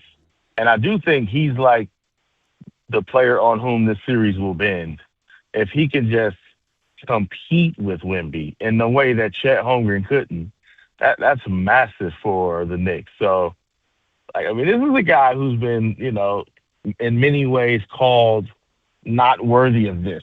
Mm-hmm. So the fact that he was like, yeah, I've made it. I'm arrived in his first finals and looked at him and actually, like, got into a defensive posture. Mm-hmm. Like, I was impressed by Cat. And then, everybody knows the story about him and his mom dying from COVID and what that means to him. Like, the fact that he can honor her on the stage is pretty special. Hey, man, there's a lot going on. You're right. There's some sort of destiny thing going on, but we'll see how Wemby responds. We'll see maybe the alien returns. It's really good. I'm fascinated by it. So love reading you in The Athletic, buddy. Enjoy the heck out of it. And then finally enjoy going to a city. You get to go to New York, buddy. I'm so happy about this. This is so amazing. I get to go to a real, and I'm telling you, I'm tempted to buy me a Latrell Sprewell jersey, get me $50 bag of weed, and go hang out with the Knicks fans and see what info I can get. That's the story I want to read, buddy. Yeah. That is the story. Game 3, Marcus in the crowd with a bag and a Sprewell jersey. Yeah. I need that in the stand story. Hey, man. Tell me your story. Here go dime bag. Tell me your story. Buddy, hey, I'm telling you, I'm waiting for that to drop Tuesday morning after game 3. All right, man, have a great trip. Enjoy game 2. Thanks, Marcus. All right, have a good one. Marcus Thompson, good stuff, man. All right, what did we learn? And, of course, a little injury report, and we'll hand it over. Early Giants baseball, pregame at 10:10 on the Sports Leader. KNBR, the Sports Leader. Time for your Bay Area Chevy dealers traffic update.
Giants baseball is back in your lives. We got the pregame starting in about 20 minutes for the getaway day in Milwaukee. Before I get away and fly out to Chicago to go watch the Giants take on the Cubs this weekend, and maybe I'll enjoy the game by drinking a nice cold Surfside lemonade and vodka, because there's only one way to celebrate baseball, and that's with a Surfside iced tea and vodka or a Surfside lemonade and vodka. It's smooth, refreshing, and it's made for game day. Surfside is the perfect match for a day at the ballpark or catching a game at home. Surfside is only 100 calories. It has 0 bubbles, so it goes down nice and easy. It's not a seltzer, it's a Surfside, and they are a proud partner of the San Francisco Giants. Must be 21 plus to drink, and please drink responsibly.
Listen to the sports leader anytime, anywhere. Download KNBR, the sports leader app. Murph and Marcus continue live from the Casino Matrix Progressive Jackpot Studios. Casino Matrix. Progressive jackpots are here. Where are you? Just drop in. 1-800-GAMBLER. All right, we got a 10-10 pregame, so let's hop right into what? You got a little health, buddy? Well, yes, I've got an update for you, and it could affect today's Giants game because it is time for today's Stanford Healthcare Health Report, sponsored by Stanford Healthcare. Yesterday, we got some news, thank you for the remix, Walter, about Matt Gage, the big lefty, being placed on the 15-day IL with right knee inflammation. A corresponding move has been made. Dylan Smith is back with the big league club. He's recalled from AAA Sacramento. Maybe you'll see him in the game today against the Milwaukee Brewers. And that was your Stanford Healthcare Health Report, sponsored by Stanford Healthcare. Well done, buddy. Okay, we can squeeze in. What did we learn today? Something? What do we got, Walt? Here we go. Inquiring minds want to know, what did OG Murph learn today? All right. Well, this one's maybe a little bit, not what I learned, but one of my homies learned. And of course, that is our buddy Poser called in from Fairfax. Now, he calls once a year, and he's usually a pretty darn good caller. He gave us this big, extensive take on the Warriors that a lot of people found reasonable. And he came in trying to defend the Giants. He talked about patience, grace, positivity, how Vitello and Posey were so new at their jobs, and how they have to adjust to a pitching and defense park, endeavors, and all this stuff. And all these, I told him, now I've known Poser for a while, since we've been coaching against each other since fourth grade. He's kind of my coach idol. I love what he does with his basketball teams. But I said, hey, here's a little glimpse of what life is like in our life. So I said to him, here's the text reaction, Poser. Here's 707. I want what Poser is smoking. 831, book Poser for a longer interview. 310, what a breath of fresh air that dude is. And then I told him, and Poser, if you're going to come on the radio, you're going to get this. 209, Poser sucks. Yeah. There it is, buddy. Welcome to our life, Posers. I told him we can make a t-shirt. Yeah. Because you told us a long time ago on social media, Marcus. Comments suck. That's one of Marcus's great. It's going to be on the tombstone. It's true. And Poser, now you know what it's like to be a sports talk radio host where every time you do an interview, half the audience thinks you're throwing softball questions. The other half thinks you're an a-hole for pressing a guy too hard. But Murph, I wouldn't change it for the world. Poser wrote to me, there's no way I could read criticism about myself every day. Thick skin you got. I wrote, well, that depends on the day. Yeah. Every once in a while, you got to snap. So I said, depends on the mood. Sometimes you snap back. You're all human, right? You're all human. And we're all relevant. Yes, exactly. Very relevant, but I will not be relevant tomorrow because I am off. I'm catching a bird tonight. I'll see you boys after my trip to Wrigley. I'll close the show the way I ended it. I hope you understand the magnitude of your impending good fortune. I understand. Go forth and prosper, young man. Have an awesome trip. We'll talk to you Tuesday. Larry Kruger for a Reggae Friday. What says Reggae Friday more than Krug? Tomorrow. We'll hand it over to Papa and Silver for an early little pregame. Of course, that was all sponsored by Bigelow Tea. Grab a mug and tea proudly what we learned today. Papa and Silver's next. You're listening to KNBR AM and KNBR FM San Francisco, the sports leader, a Cumulus Media station. Yeah! Gosh, here we go. Number one is down. 3 more to go. I'm telling you, I'm tempted to buy me a Latrell Sprewell jersey, give me $50 bag of weed, and go hang out with the Knicks fans and see what info I can get.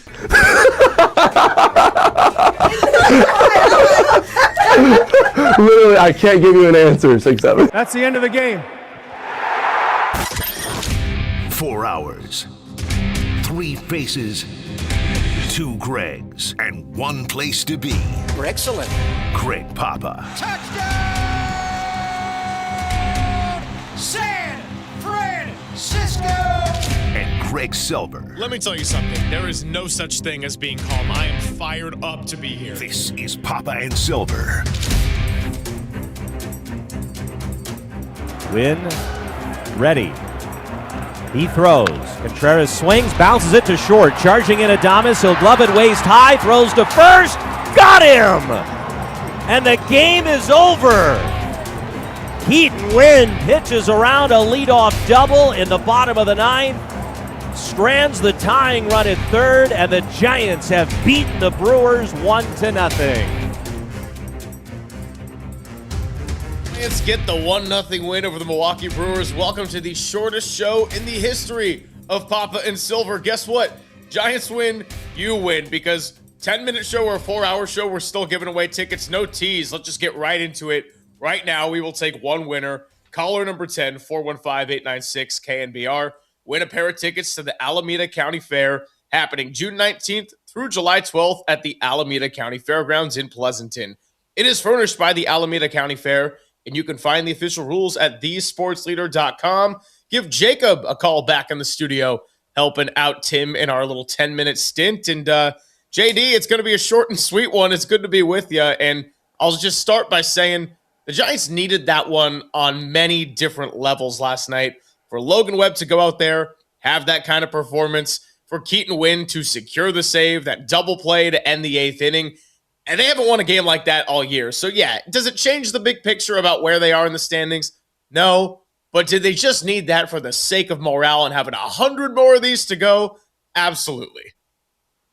One of the better wins of the season. I mean, there's just no other way to say it, from Logan Webb pitching like an ace. And on June 3rd, Logan Webb finally pitched like an ace, obviously dealing with the injuries and some underperformance by his own admission here to begin the season. But that looked like Logan Webb at his peak, and the Brewers with all the contact hitters, and Webb was comfortable just allowing them to make soft contact. And I thought even in the second and third inning, he had a shot at a minimum of throwing a no-hitter, if not a perfect game, which obviously he did carry into the back half and back third of the game, respectively. So, yeah, Logan Webb was awesome. Victor Barracoto, congratulations to him on that first big league home run. And, you know, we joked about Barracoto and who do you want to see in the lineup or not see in the lineup. I'm okay seeing Victor Barracoto in the lineup as long as it's not over Bryce Eldridge. And we continue to learn more about Barracoto, who has hit left-handed pitching with some power in the minor leagues. So congrats to him on that first big league home run. And, yeah, the bullpen didn't blow it. They get out of the jam in the 8th, the leadoff double in the 9th, and looks like maybe it's going to be Keaton Wynn's turn to see if he can't work his way into maybe keeping the closer position for longer than anybody else the Giants have tried this season has been able to do so. So, to your point, yeah, not really about what it means in the grand scheme of things with 100 games to go. We got plenty of time, and they're going to have to win a bunch more games to make that conversation a relevant one, even if we had a 4-hour show today as opposed to a 10-minute show. But independent of all of that, it was just a really nice, well-played, well-pitched victory over a good baseball team. And you talk about Victor Barracoto. I mean, they needed that home run badly because earlier in the game, you had all the guys we've been clamoring to see more of. Bryce Eldridge, Casey Schmidt, Daniel Susac starting to hit it better, right? The bases get loaded, and you got Devers and Arise after that, but you're not able to generate any runs from that. So to have Victor Barracoto come back, hit the home run that proved to be the one run you only needed in a game like that, I think that one really just went a long way for him individually. It was great for the team, but also for Webb to have that kind of outing and to get rewarded with a team victory, for Barracoto to hit his first career homer and to get rewarded for it leading to a victory. That's just the kind of thing that can make everybody exhale a little bit. And yeah, I'm with you. I think this is probably going to be Keaton Wynn's turn to see what he's got. And Webb was able to take it deep enough to a point where you didn't have to overtax a bullpen that hasn't been all that reliable in the first place. Yeah, and, you know, we have discussed the fact that the bullpen coming into the year was not up to snuff in terms of a team that fancied itself to be a playoff contender, a team that could get into the postseason. It really, from day one, developmental with a bunch of projects and guys who have bounced around or are getting opportunities to look to try to grow up.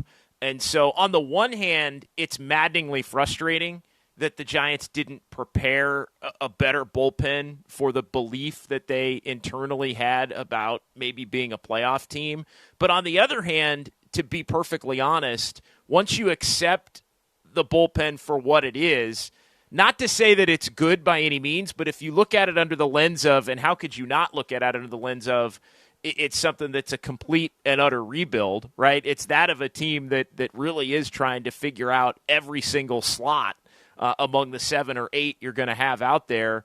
I think when you can accept that and take a deep breath and remove yourself from maybe the expectations, which I know is hard, and I know it's been a long time, and the Giants have had, you know, one fluke year really out of the last decade to hang their hat on, but giving young pitchers an opportunity to see if they can grow into some roles by making mistakes, I sort of view the bullpen under that lens, right? It's not so much fire and fury on Keaton Wynn or Caleb Killian or Matt Gage or the guys that can't get the job done in some of those bigger situations, Greg. It's more to me, hey, it's unfair, the situations that they've been put in, as younger pitchers. So let's see if they can take their lumps and make their mistakes and then grow from it. So that's kind of where I'm at on the bullpen, and Keaton Winn, perfect example of that last night, because it wasn't a perfect outing, but he was able to overcome and allow for the Giants to make Logan Webb's tremendous start stand up.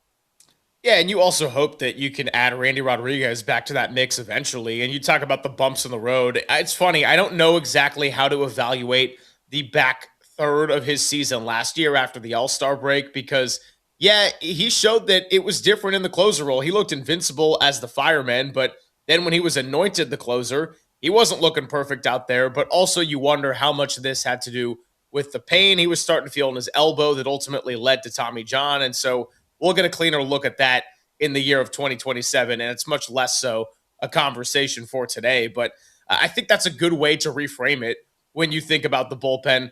All that being said, it would be tougher to do that and acknowledge the bumps in the road had that one gone extra innings last night, or had they ended up losing the game in extras or in the ninth.